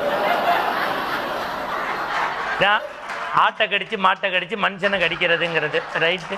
நான் படிக்கும் போதே சாய்ஸில் விட்டவன், பரவாயில்ல கேளுங்க. ஆனால் எப்படி ஆகிப்போச்சு பாருங்க, நீதிமன்றத்தில் நீதிபதி தான் வக்கீல கேள்வி கேட்பார். இப்போ வக்கீல் சொல்றாரு எனக்கு நீ நடி அப்படின்னு. காலம் மாறி போச்சு. ஒரு பாட்டு பாடுறேன், அது நல்ல காலம்தான். ஆமாம். யாருக்காக இது யாருக்காக இந்த மாளிகை வசந்த மாளிகை காதல் ஓவியம் கலைந்த மாளிகை. யார் பாட்டுங்கய்யா? என் காதல் மனைவிக்காக நான் கட்டிய வசந்த மாளிகை, உடம்பெல்லாம் நடித்த நடிகர் திலகம் சிவாஜி கணேசன். ஆஹா, அருமை அருமை அருமை. இன்னொரு பாட்டு பாடுறேன், இதோட முடிச்சுப்பேன், நிறைய பாட்டு கிடையாது.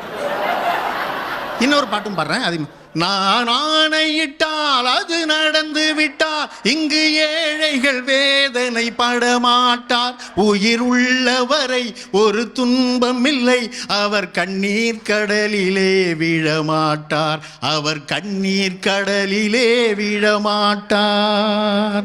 மண்ணுக்குள் மறைந்தும் மக்களுடைய மனதில் மறையாமல் மண்ணை தோண்டி தங்கத்தை புதைப்பார்கள். மண்ணை தோண்டி தங்கத்தை புதைத்த எங்கள் பொன்மனச் செலவர் புரட்சி தலைவர் எம்ஜிஆர். நடுவர் அவர்களே, இந்த பாட்டை நான் பாடின உடனே யாருக்காக பாட்டை எழுதிய கவியரசு கண்ணதாசன் உங்களுக்கு நினைவுக்கு வரல. அந்த பாட்டுக்கு இசையமைச்ச KV மகாதேவன் உங்கள் நினைவுக்கு வரல.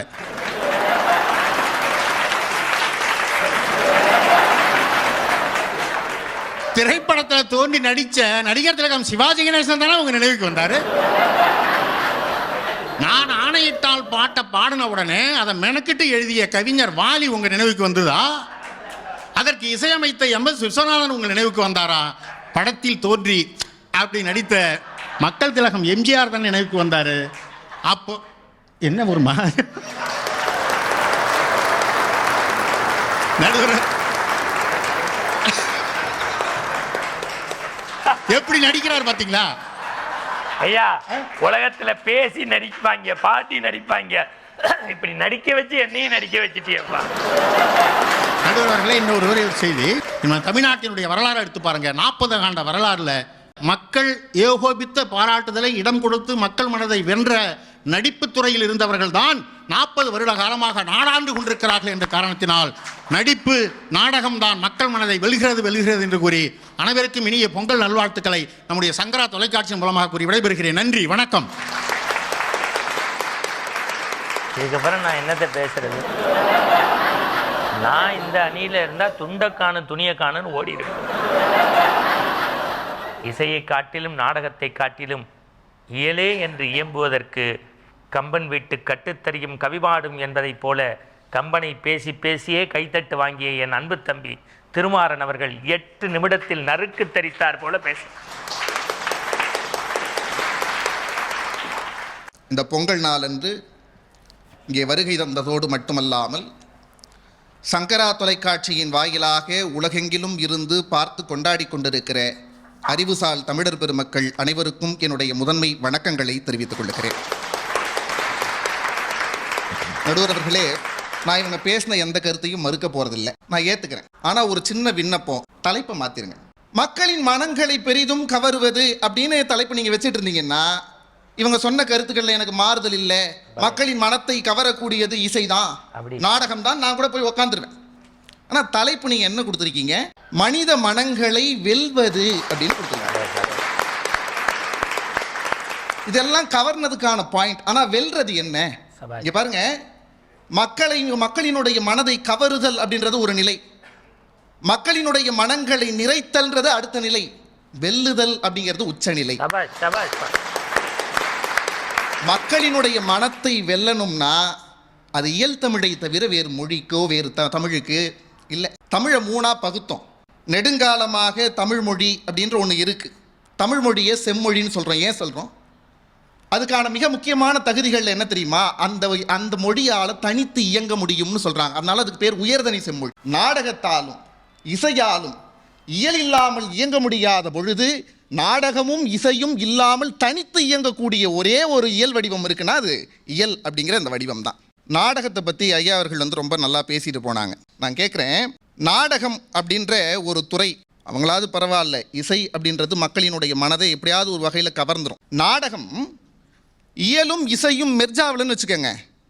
இப்போ நீங்கள் பாட்டை எதிர்க்க இருந்து ஒருத்தர் பாடும் போது கேட்டுடலாம்.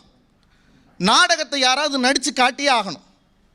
நடித்து காட்டலைன்னா காட்சி 1, காட்சி 2, காட்சி 3ன்னு எழுதி வச்சா நாடகம் என்னவாகும்னா இயலாக மாறி போயிடும். தேப்போமி அவர்கள்னு ஒரு அறிஞர் இருந்தார். தேப்போமி சொல்கிறார், ஏன் நாடகம் என்பது உருவாக்கப்பட்டது? நாடகம் ஏன் உருவாக்கப்பட்டது? அவர் சொல்றாரு, கிராமத்தில் விவசாயியாக இருக்கக்கூடிய மக்கள் இருக்காங்க பாருங்க, அவங்களுக்கு கையில் ஏடு எடுத்து இயலை படிக்கக்கூடிய நேரம் இல்லை. அப்படி கையில் ஏடு எடுத்து படிக்கக்கூடிய நேரம் இல்லாத மக்கள் அப்படியே விட்டுலாமா? விட்டுறக்கூடாது. அவங்களுக்கு அந்த ஏட்டில் இருக்கக்கூடிய அறிவு தெரியணும். அதனால தான் இயலோடு இசையை கலந்து நாடகம் என்ற ஒரு வடிவத்தை உருவாக்கி கல்லாதவர்களுக்கும் கூட இயலினுடைய ஆற்றலை கொண்டு போய் சேர்க்கணும்னு நாடகம் என்ற ஒன்று உருவாக்கப்பட்டதுன்னு சொல்றார் தேப்போமி.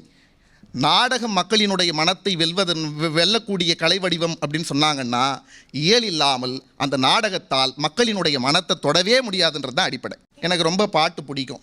எனக்கு பாட்டை விட சினிமா ரொம்ப பிடிக்கும். இவர் சொன்ன மாதிரி தமிழ்நாட்டில் நாடகம் அப்படிங்கிற ஒரு துறையே இன்றைக்கி இல்லாமல் போச்சு.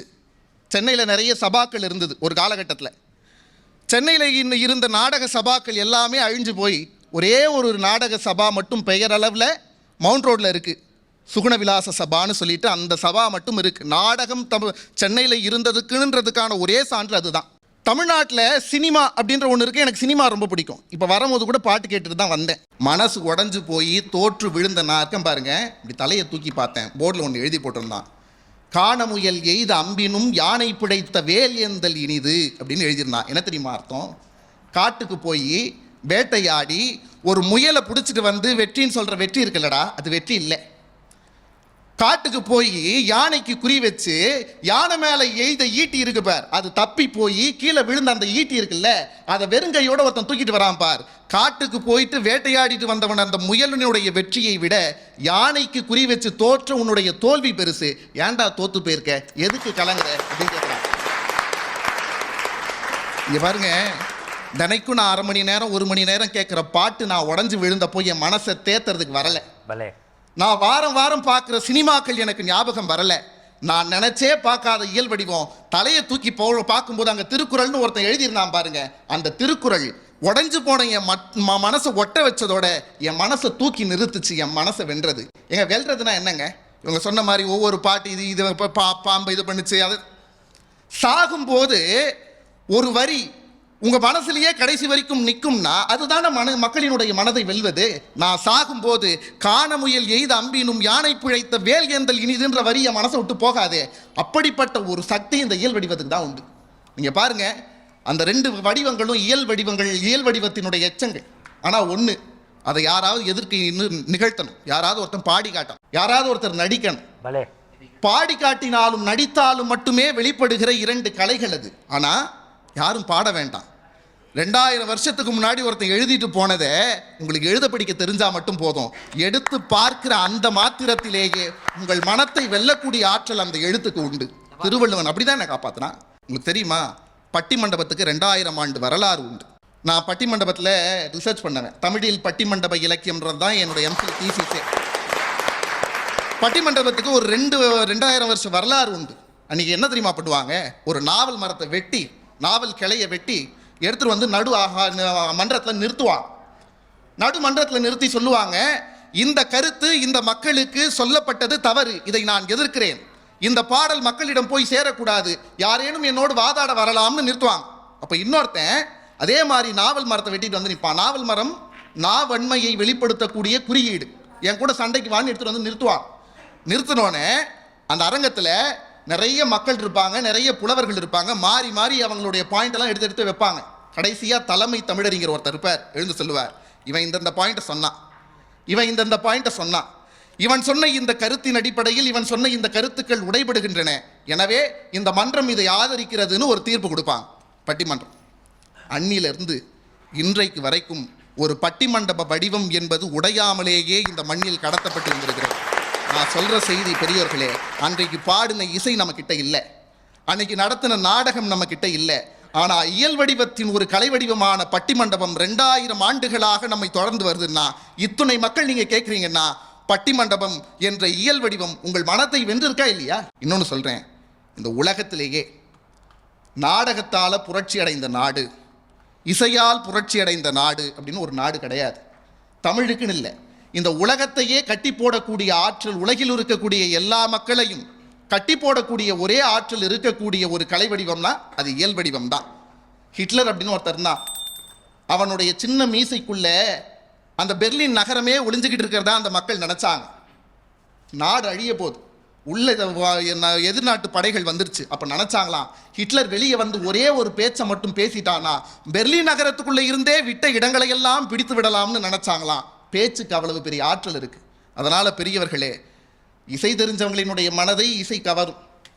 நாடகம் பார்க்க பிடித்தவர்களின் நாடகம் என்பது மக்களினுடைய மனங்களை கவரும். ஆனால் ஒரு நாடகம் பார்க்கிறவன், இசையை ரசிக்கிறவன், பாடல் பாடுறவன், ஆடுறவன் என்று எல்லாரையும் சேர்த்து ஒரு கலை வடிவம் கட்டி போட முடியும். அவர்கள் மனத்தை வெல்லும்னா அது இயல் வடிவத்தால தான் முடியும்னு சொல்லி விடைபெறுகிறேன். நன்றி.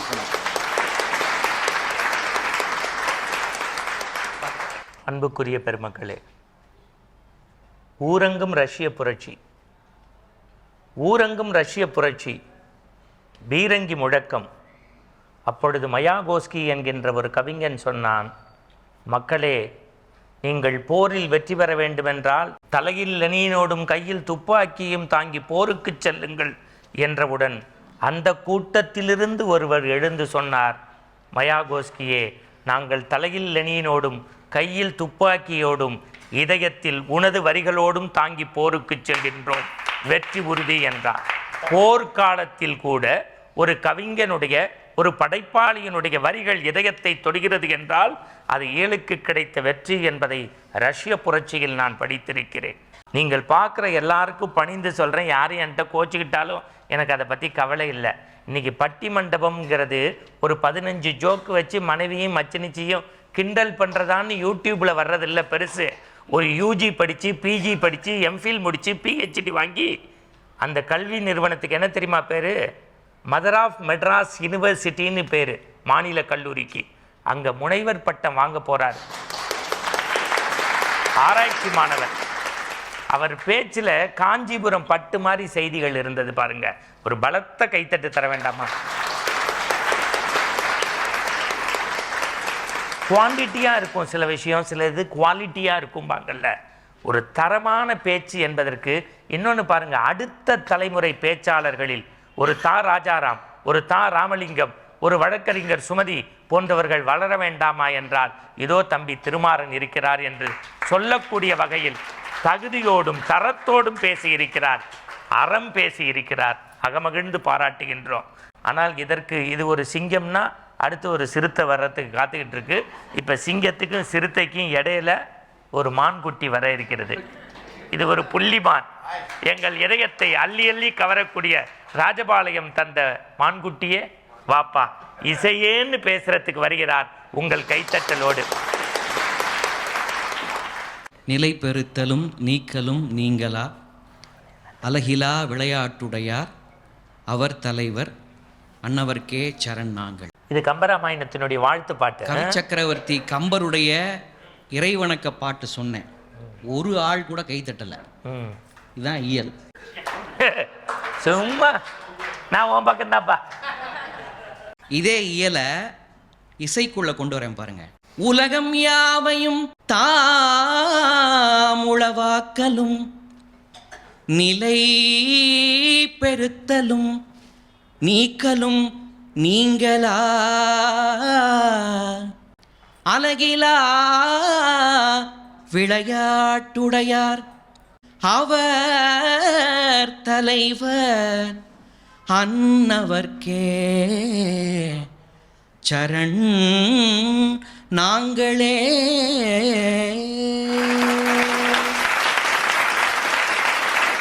நான் ஆடியன்ஸா இருந்தா எந்திரிச்சு கை தட்டி இருப்பேன். இப்போ நான் கைத்தட்ட சொல்லவே இல்லை, ஆனா கை தட்டுறாங்க பாருங்க. இது சும்மா டுபாக்கூர் டீம். இசைக்கு இருக்கிற ஒரு ஒரு ஒரு அற்புதமான ஆற்றல் இதுதான். கவியரசு கண்ணதாசன் அவர்கள் நிறைய பாடல்களை கொடுத்துருக்கிறார். இப்போ நான் அவர் பாடல் வரிகளை சொல்கிறேன், உங்களுக்கெல்லாம் ரொம்ப பிடிச்ச வரி.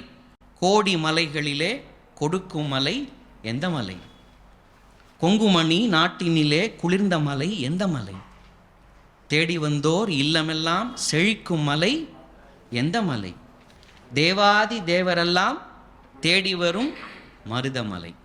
கண்ணதாசனுடைய வரிகளை சொன்னேன், திரும்பவும் ஒத்தால் கூட கைத்தட்டலை. கைத்தட்டல. இப்போ குன்னக்குடி உள்ள வர போறாரு, மதுரை சோமு உள்ள வர போறாரு. அரங்க எப்படி சும்மா அதிருது இல்ல அப்படின்னு இப்ப நீங்க பார்க்க போறீங்க. எப்படி ஹலோ. கோடி மலைகளிலே கொடுக்கும் மலை எந்த மலை, கொங்குமணி நாட்டினிலே குளிர்ந்த மலை எந்த மலை, தேடி வந்தோர் இல்லமெல்லாம் செழிக்கும் மலை எந்த மலை, தேவாதி தேவரெல்லாம் தேடி வரும் மருதமலை.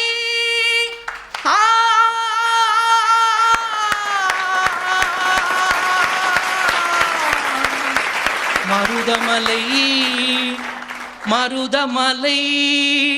முருகா முருகா, மருதமலையில் இருக்கும் முருகன் நங்கநல்லூருக்கே கொண்டு வந்து விட்டாயப்பா. உன் விளையாட்டே விளையாட்டு போ. எப்படி அரங்க அதிர்ந்தது பாருங்க. கண்ணதாசன் வரிகளுக்கு இல்லாத மகிமை குன்னக்குடியினுடைய இசைக்கும் மதுரை சோமுவின் குரலுக்கு உண்டா? இயல் இயல் இயல்னு பேசினாங்களே, எனக்கு முன்னாடி பேசின ஆராய்ச்சி மாணவரா அருமையான பேராசிரியராக வரக்கூடிய தம்பி பேசினார். என்ன பேசினார்? முத்தமிழில் பழமையானது இயல் தமிழ் தான் சொன்னார். இயல் தான் எல்லாருக்கும் மூத்ததுங்கிற மாதிரி பேசினார்.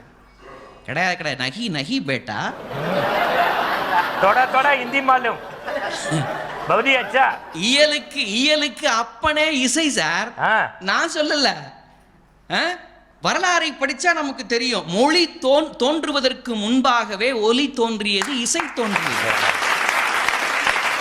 வரலாறு எத்தனை கதை சொன்னாங்க இவங்க. நான் ஒரு கதை சொல்லவா? கடவுளையே வென்றது நாங்க தான், அக்கடா புக்கடான்னு சொன்னாங்களே. நான் சொல்ல, 2 கந்தர்வர்கள் தவம் இருந்தாங்க கடவுளை நோக்கி. எப்படி? பாடிக்கிட்டேன்னு. கடவுளை பூமிக்கு எப்படியாவது வரவழைக்கணும்னு பாடிக்கிட்டே இருந்தாங்க கந்தர்வர்கள்.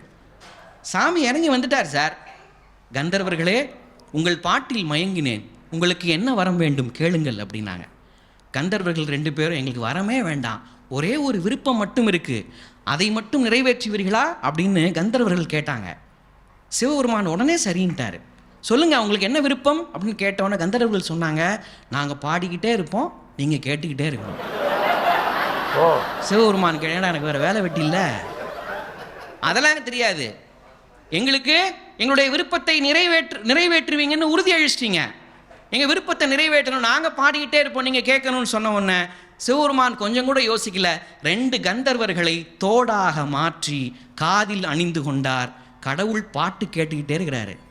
அதனால தான் தேவார பெரியவர்கள் பாடினாங்க, தோடுடைய. ஏப்பா, உன்னைய பட்டிமன்ற பேச கூட்டி வந்தா வந்திருக்க 300 பேரையும் தோடுடைய செவியன் என்ன பஜனை மன்றமா மாத்தலான்னு பாக்குறீங்களா? நான் தோடுடையன்னு சொன்னவன செவியன்னு சொல்றாங்க. அதான் சார் ரசிகர்கள், அதான் சார் இசை. செவியன் விடையேறியோர் துவன் மதிசூடி காடுடைய சுடலை பொடி பூசியன் உள்ளம் கவர்கள்வன். நட்டப்பாடை பண்ணு, கம்பீர நாட்டை ராகம். கம்பீர நாட்டை ராகத்தில் பாட்டு கேட்க கேட்க கேட்க கிறங்குவோம் சார். ஞான விநாயகனே சரணம். கம்பீர நாட்டை. இன்னும் என்னை என்ன செய்ய போகிறாய் அன்பே அன்பே, என்னை கண்டால் என்னென்னவோ ஆகிறாய் முன்பே முன்பே. உங்களுக்கெல்லாம் பிரச்சனை இல்லையா? மாமி வெளியூர்ல இருக்கா, எங்க ஆத்து மாமி உள்ளூர்லயே இருக்கா, உடனே நியூஸ் போயிடும். ஏதாவது 7:30 கூட்டாம நீ பேசுப்பா. நாம நினைச்சிட்டு இருக்கிறோம் இந்த உலகத்துல முத ப்ளூடூத் போட்டு ஹெட்ஃபோன் போட்டு பாட்டு கேட்டவங்க நம்ம தான் நினச்சிக்கிட்டு இருக்கோம். முதல்ல ப்ளூடூத் போட்டு ஹெட்ஃபோன் போட்டு பாட்டு கேட்டவர் சிவபெருமான் சார். கடவுளினுடைய இதயத்தையே வென்றது எது? இசை சார். நீங்க என்ன பேசிட்டு இருக்கிறீங்க? கடவுளே என்ன சொன்னாரு? இயற்றமிழால் என் மேல் கவிதை சொல்லு நான் சொன்னாரு இல்ல சார்.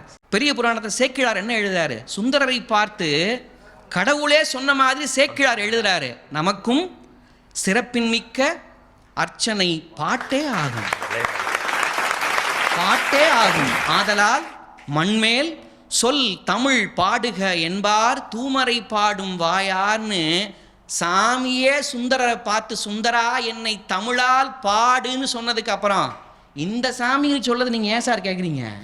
நம்ம சாமியே சொல்லிட்டார் நடுவர் அவர்களே. தமிழுக்கு என்ன வலிமை தெரியுமா? இந்த உலகத்துல தெய்வங்கள் பேசியதால் சில மொழிகள் பிழைத்திருக்கிறது. ஆனால் தான் பாடப்பட வேண்டும் என்று தெய்வமே ஆசைப்பட்ட ஒரு மொழி இருக்கிறதென்றால் அது நம் தமிழ் தவிர வேறு கிடையவே கிடையாது. தமிழால் என்னை பாடுன்னு சொன்னார்னா அப்போ கடவுளையே அசைச்சது, பிடிச்சது, வென்றது எது? இசை. சொல்லி முடிக்கிறேன். ஒவ்வொரு கச்சேனுடைய நிறைவுலையும் பாடக்கூடிய பாட்டு செஞ்சுருட்டியில் பாடுவாங்க. மாடு மேய்க்கும் கண்ணே நீ போக வேண்டாம் சொன்னேன், காய்ச்சின பால் தார கல்கண்டு சீனி தானே. இயலுக்கு இல்லாத மகிமை இசையில் ஒன்று உண்டு தெரியுமா? இசையில் கமகம் உண்டு. இயலுக்கு கமகம் உண்டா? சொல்லி முடிக்கிறேன். திருப்புகழில் ஒரு 2 வரி சொல்லி முடிக்கிறேன். இதே செஞ்சுருட்டிய நாத விந்து கலாதி நமோ நம வேத மந்திர சுரூபா நமோ நம ஞான பண்டித சாமி நமோ நம வெகு கோடி. செஞ்சுருட்டி. இந்த செஞ்சுருட்டி அப்படியே எடுத்து நீலாம்பரியை கொஞ்சம் மிக்ஸ் பண்ணி ஏஆர் ரஹ்மான் கொடுத்தார். என் வீட்டு தோட்டத்தில் பூவெல்லாம் கேட்டுப்பார், என் வீட்டு ஜன்னல் கம்பி எல்லாமே கேட்டுப்பார், என் வீட்டு தென்னங்கீற்றை இப்போதே கேட்டுப்பார், உன் பேர் சொல்லும். இப்போ நான் பாடினது மொத்தமே 2 ராகம்தான். லட்சக்கணக்கான ராகம் பாடினா நேரம் கிடைக்காது. நிகழ்ச்சி முடியாது. இப்படி சொல்லி முடிக்கிறேன் நடுவர் அவர்களே. மகாகவி பாரதியினுடைய வரியை சொல்லி நிறைவு செய்கிறேன். பண்ணை இசைப்பீர் நெஞ்சில் புன்னை ஒளிப்பீர் அப்படின்னு மகாகவி பாரதி பாடினார். ஓஷோவினுடைய ஒரு வரியை சொல்லி நிறைவு செய்கிறேன். இசை கேட்கும் பொழுது உங்களையும் அறியாமல் நீங்கள் மௌனத்தில் ஆழ்ந்து விடுகிறீர்கள் என்று ஓஷோ சொன்னார். மௌனத்தில் உறைய வைக்கக்கூடிய ஆற்றலை பெற்ற இசைதான் மக்களின் இதயங்களை வெல்லக்கூடியது. வாய்ப்புக்கு நன்றி, வணக்கம். 10 நிமிடம் பேசுவதற்கு ராஜபாளையத்திலேருந்து புறப்பட்டு இங்கே வந்து ஒரு அறையில் தங்கி அங்கேருந்து இங்கே வந்து இந்த 10-15 நிமிடத்திற்குள் ஒரு குன்னக்குடியை கொண்டு வந்து, ஒரு ஏஆர் ரஹ்மானை கொண்டு வந்து, ஒரு இளையராஜாவை கொண்டு வந்து, ஒரு தோடுடைய செவியனை கொண்டு வந்தேன்னா நீ மனுஷன் இல்லையா? கைகூப்பி வணங்கக்கூடிய தெய்வம். இந்த கைத்தட்டு பத்தாது.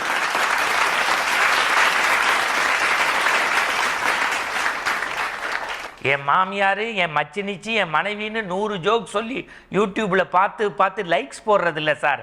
தமிழை வளர்க்குற மாதிரி பேசுகிறாங்கல்ல, இதுதான் சார் அடுத்த தலைமுறை கொடுத்த கொடை. இந்த 4 பேர் தான் சூப்பர் நினைச்சு 5வது வந்து அடித்து குடிக்கிறாங்க சார் மனுஷன். நான் யதார்த்தத்தை சொல்கிறேன். அதெல்லாம் எனக்கு பெருசு இல்லை. கொரோனா வந்தபோது கிராமத்து பிள்ளைங்களை வீட்டில் உட்காத்தி வச்சு மனைவி டான்ஸு சொல்லித்தராரு, கணவன் பாட்டு சொல்லித்தராரு, சோறு போட்டு. அப்போ எப்படி கைத்தட்டு கொடுக்கணும் அதுக்கே நம்ம யோசிக்கிறோம்.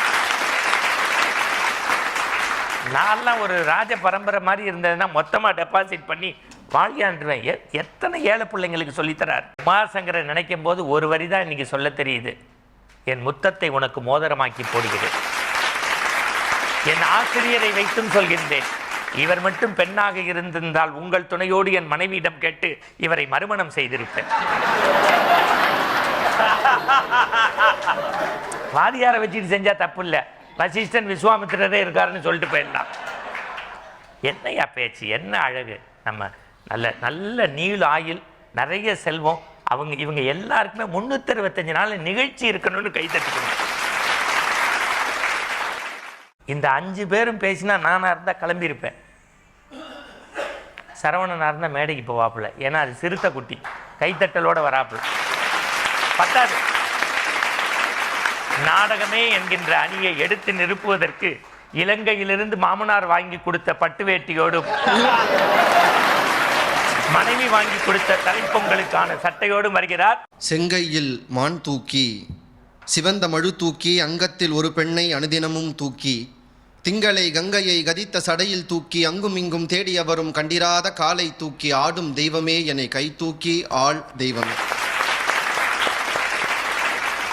ஜிப்பா போட்ட எம்ஜிஆராய், தாடி மீசை மழிக்கப்பட்ட சிவாஜி கணேசனாய், இன்றைக்கும் காதல் மன்னனாய் ஜெமினி கணேசனாய் வலம் வரும் எங்கள் அன்பிற்குரிய நடுவர் அவர்களுக்கும், இது இப்படியெல்லாம் இவர் பேசுவான்னு தெரிஞ்சிருந்தா என் ஒய்ஃபையும் கூட்டிட்டு வந்திருப்பேன். ஆனா எனக்கு என்னமோ நீ சொல்றத பார்த்தா ஒரு வாரிசு விஜய் சொல்ற மாதிரியே இருக்குப்பா.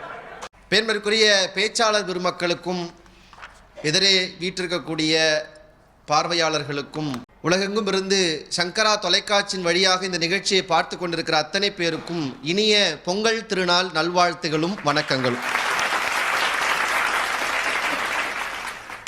இந்த ரொம்ப பாடுறவங்கள நம்பாதீங்க, பாதியிலே போயிடுவாங்க.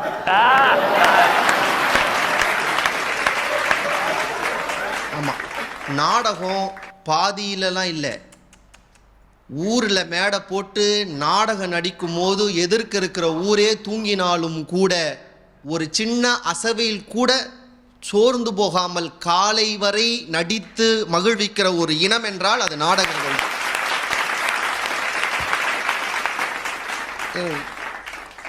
கொஞ்சம் பயம் வந்துருச்சு எனக்கே.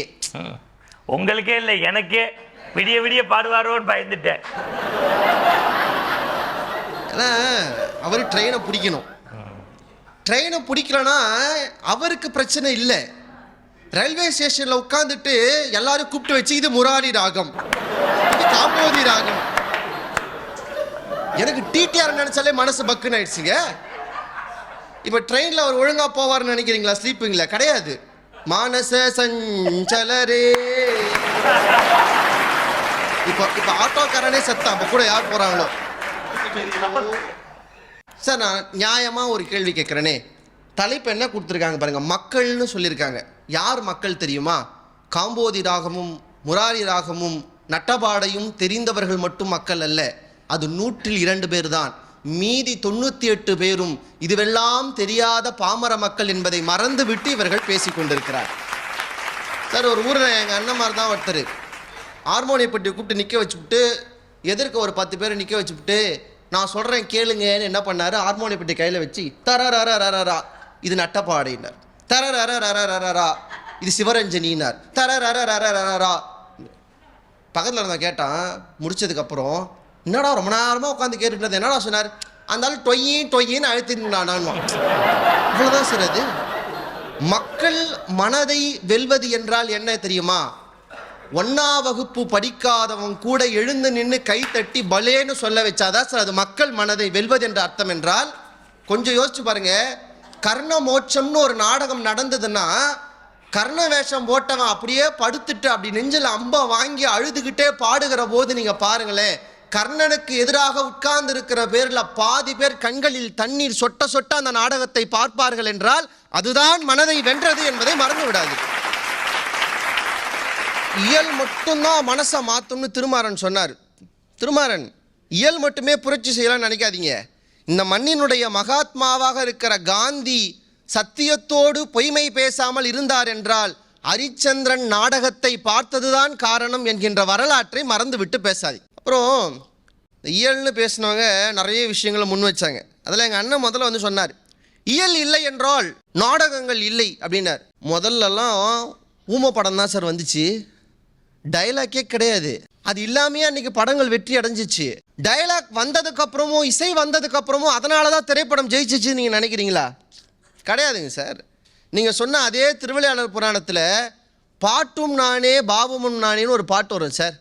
அந்த பாட்டுக்கு சிவாஜி கணேசன் மிரட்டிருப்பா. அப்படி அதில் ஒரு சீன் நீங்கள் கவனிச்சிருக்கீங்களா? நான் அசைந்தால் அசையும் அகிலம் எல்லாமேன்ற ஒரு வரி வரும்போது சிவாஜி கணேசன் ஒரு நிமிஷம் அப்படி அமைதியாக நின்றுவார். நோ பேக்ரவுண்ட் மியூசிக், எந்த டைலாக்கும் கிடையாது. அப்படி நின்ன உடனே அலை நின்றுடும், கடல் நின்றுடும், பறவை நின்றுடும். அப்படி அந்த கண்ணை ஒரு நக்கலாக இந்த பக்கம் ஒரு பார்வை இந்த பக்கம் ஒரு பார்வை பார்த்துட்டு நான் அசைந்தால் அசையும்னு சொன்னார் பாருங்க. அந்த சிவாஜி கணேசன் தான் அந்த பாட்டையும் அந்த இயலையும் வெற்றியடை செய்தார் என்பதை மறந்துட்டு பேசுறீங்க. அதுதான் சார் வெற்றி. அப்புறம் எங்கள் அண்ணன் இன்னொன்று சொன்னார், சரியாக தான் சொன்னார். என்னென்ன, இயலுக்கு அப்பன் யாருன்னா இசை தான் அப்பன்னு சொன்னார். உண்மைதான். இயலுக்கு யார் அப்பானா இசை தான் அப்பா. நடுவர் அவர்களே, இசைக்குன்னு ஒரு அப்பறம் தான் தெரியுங்களா? கூத்த நூல் சொல்லுது என்னன்னு, மோனத்து இருந்த முன்னோன் கூத்தில் உடுக்கையில் பிறந்தது ஓசையின் சுழலே, ஓசையில் பிறந்தது இசையின் உயிர்ப்பேனே. எங்க சிவபெருமா கூத்து ஆடணும்னு அப்படி கையை தூக்கி இப்படி சொடட்டனாண்டா அந்த டமருதத்திலிருந்து தான்டா இசையே வந்தது, கூத்திலிருந்து தான் இசை வந்தது. அந்த இசை வந்த பிறகு டமருதத்தின் ஒரு பக்கத்தில் தமிழும் மறுபக்கத்தில் சமஸ்கிருதமும் வந்தது. இசைக்கு பிறகுதான் மொழியே வந்ததென்றால் மொழிக்கு அப்பன் இசை என்றால் மொழிக்கு தாத்தன் நாடகம் என்பதை மறந்து விட்டு பேசுறேன். மக்கள் மனதை வெல்வதுன்னு திருமாறன் ஒரு ஸ்டேட்மெண்ட் சொன்னார். கவர்வது வேறு, வெல்வது வேறு. திருமாறன் மனசை கவர்ந்தாதான் முதல்ல அது வெல்லவே முடியும். மனசை கவராத எதுவும் நம்மளை வெல்லாது. ரொம்ப வேணாம், வீட்டில் கேசரின்னு ஒன்று செய்கிறோம்ல, எதுக்கு? சாப்பிட்றதுக்கு. அது எதை வெல்லணும்னா நாக்கை தாங்க வெல்லணும். ஆனால் நாக்கை வெல்ற கேசரியை கூட நம்ம வெள்ளையாக செய்கிறதில்ல, கொஞ்சம் கேசரி பவுடர், கலர் பவுடர் போட்டு அதில் ஒரு முந்திரி பருப்பை போட்டு தான் கொடுக்குறோம். ஏன்னா அது முதலில் கண்ணையும் நாவையும் கவர்ந்தால் தான் அது வெல்லவே முடியும் என்பதை மறந்து விட்டு பேசாதீர்கள். கவர்ச்சி முக்கியம், கவர்ச்சியிலிருந்து தான் வெல்வது என்பது சத்தியம். உமாசங்கர் அண்ணன் நிறைய மிரட்டிட்டு போனார். ஆனால் நான் ரொம்ப வன்மையாக கண்டிக்கிறேன் நடுவர் அவர்களை, உங்களையோட சேர்த்தே கண்டிக்கிறேன்.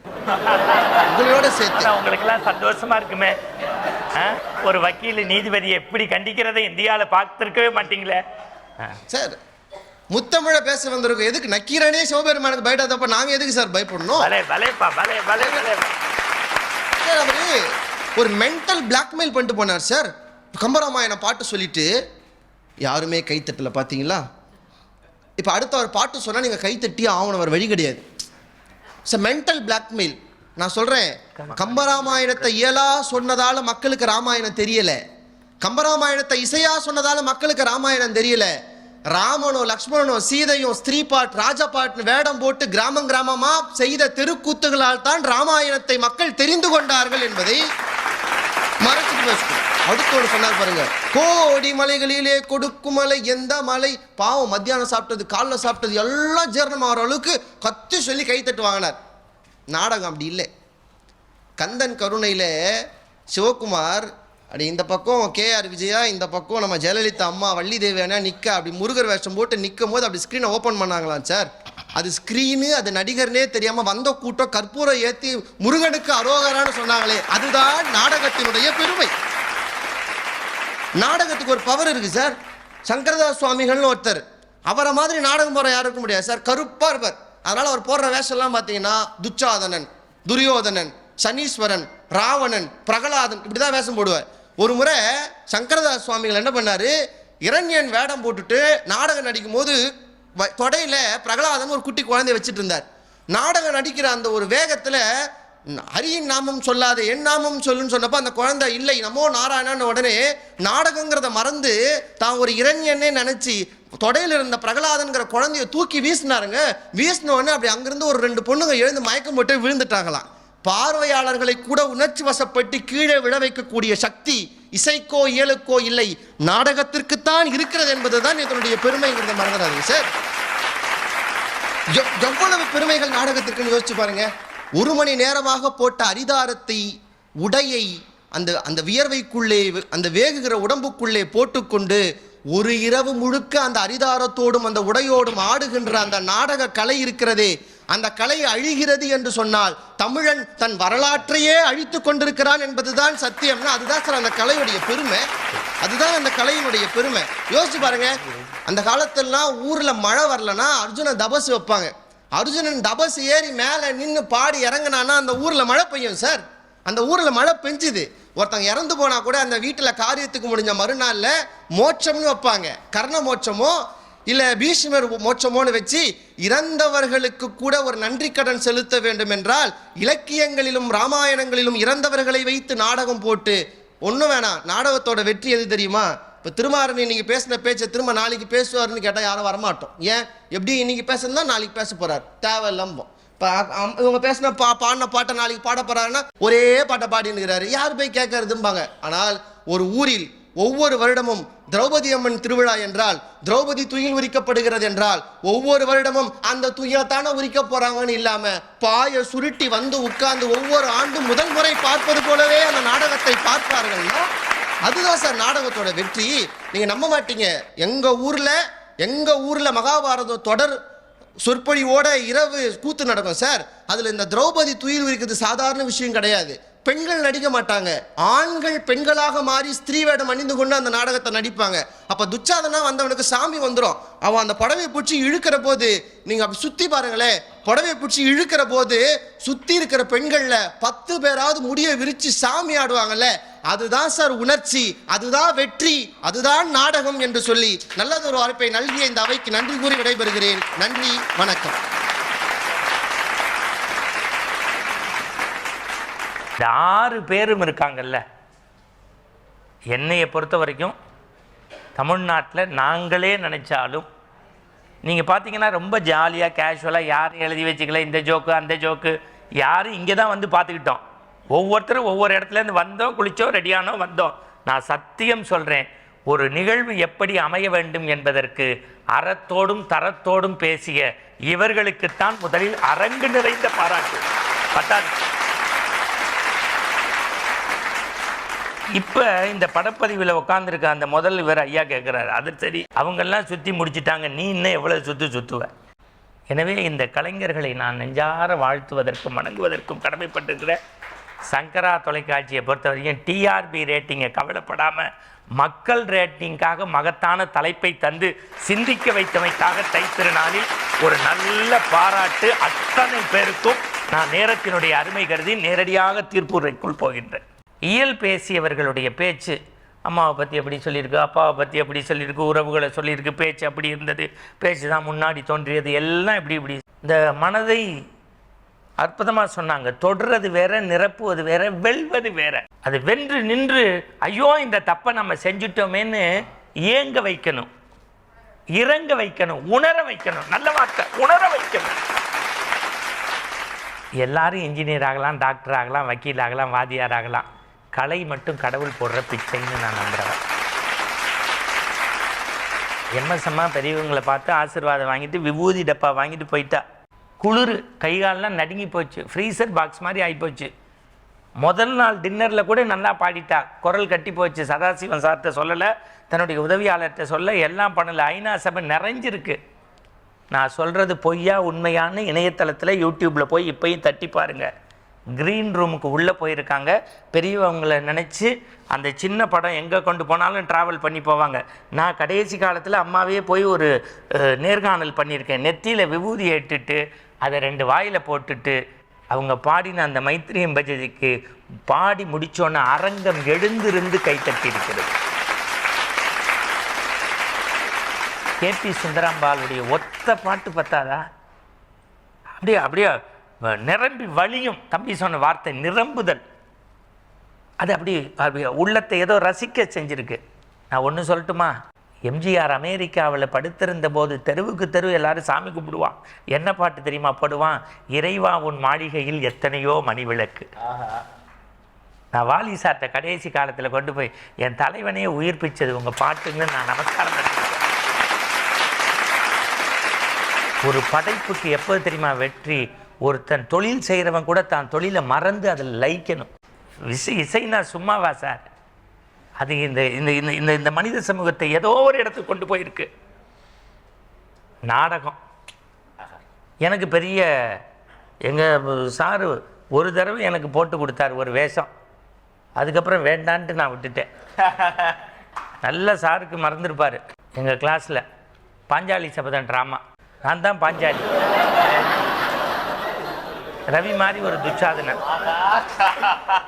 துயில் உரியணும். ஆனால் ரொம்ப நாளாக எனக்கு அவனுக்கு பிரச்சனை கிளாஸில். சார் விசில் ஊதிட்டாரு, ஸ்க்ரீன் தூக்கியாச்சு. 2 புடவை தான் இருந்தது, ஒன்று எங்கள் அம்மா புடவை, இன்னொன்று எங்கள் அக்கா புடவை.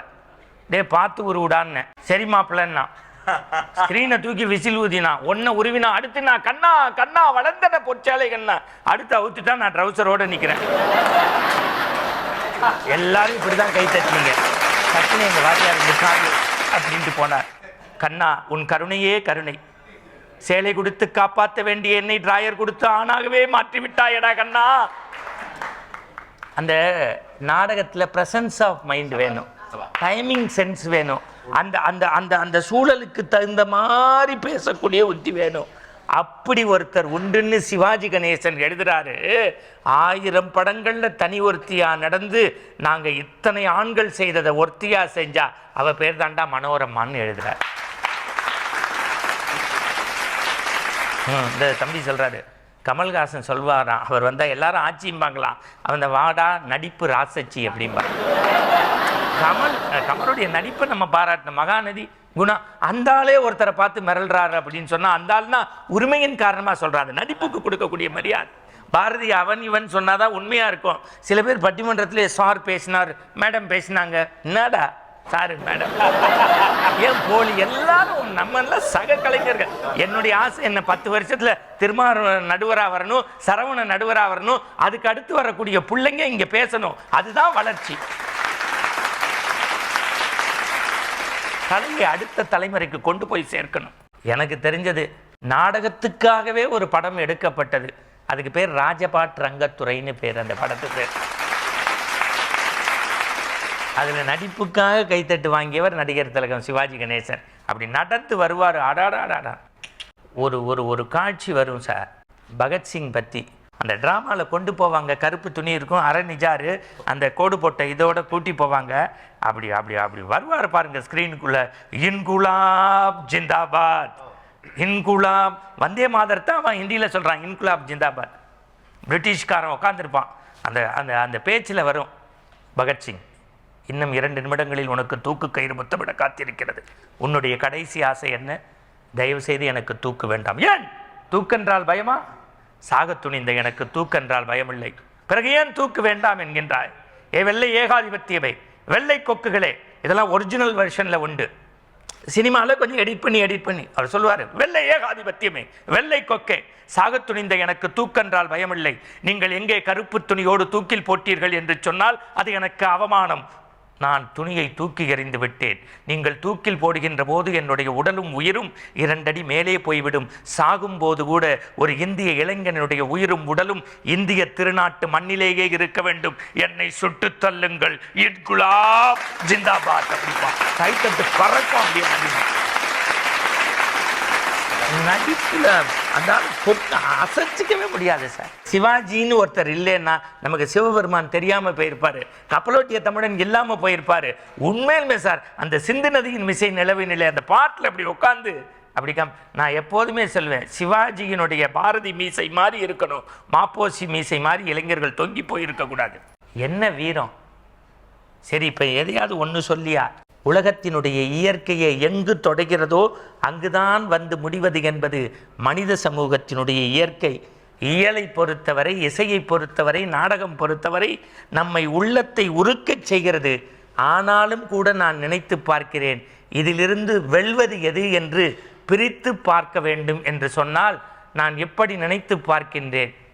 ஒரு மரம் இருக்கு, அந்த மரத்தில் காய் இருக்கு, கனி இருக்கு, சாப்பிட்டா ரொம்ப இனிப்பாக இருக்கும்போம். மரம் ரொம்ப ஸ்ட்ராங்காக இருந்தால் தான் காயும் கனியும் இருக்கும். இந்த மரம் ஸ்ட்ராங்காக இருந்தால் தான் காய் கனி வரும். இதை ரெண்டையும் தாங்கி பிடிக்கிறது வேறு. இந்த வேறு இருந்தால் தான் சுவையே அனுபவிக்க முடியும். வேறாக தமிழகத்தில் இருப்பது என்னை பொறுத்தவரை இயல். மரமாக நின்று நிலைப்பது எது என்றால் நாடகம்.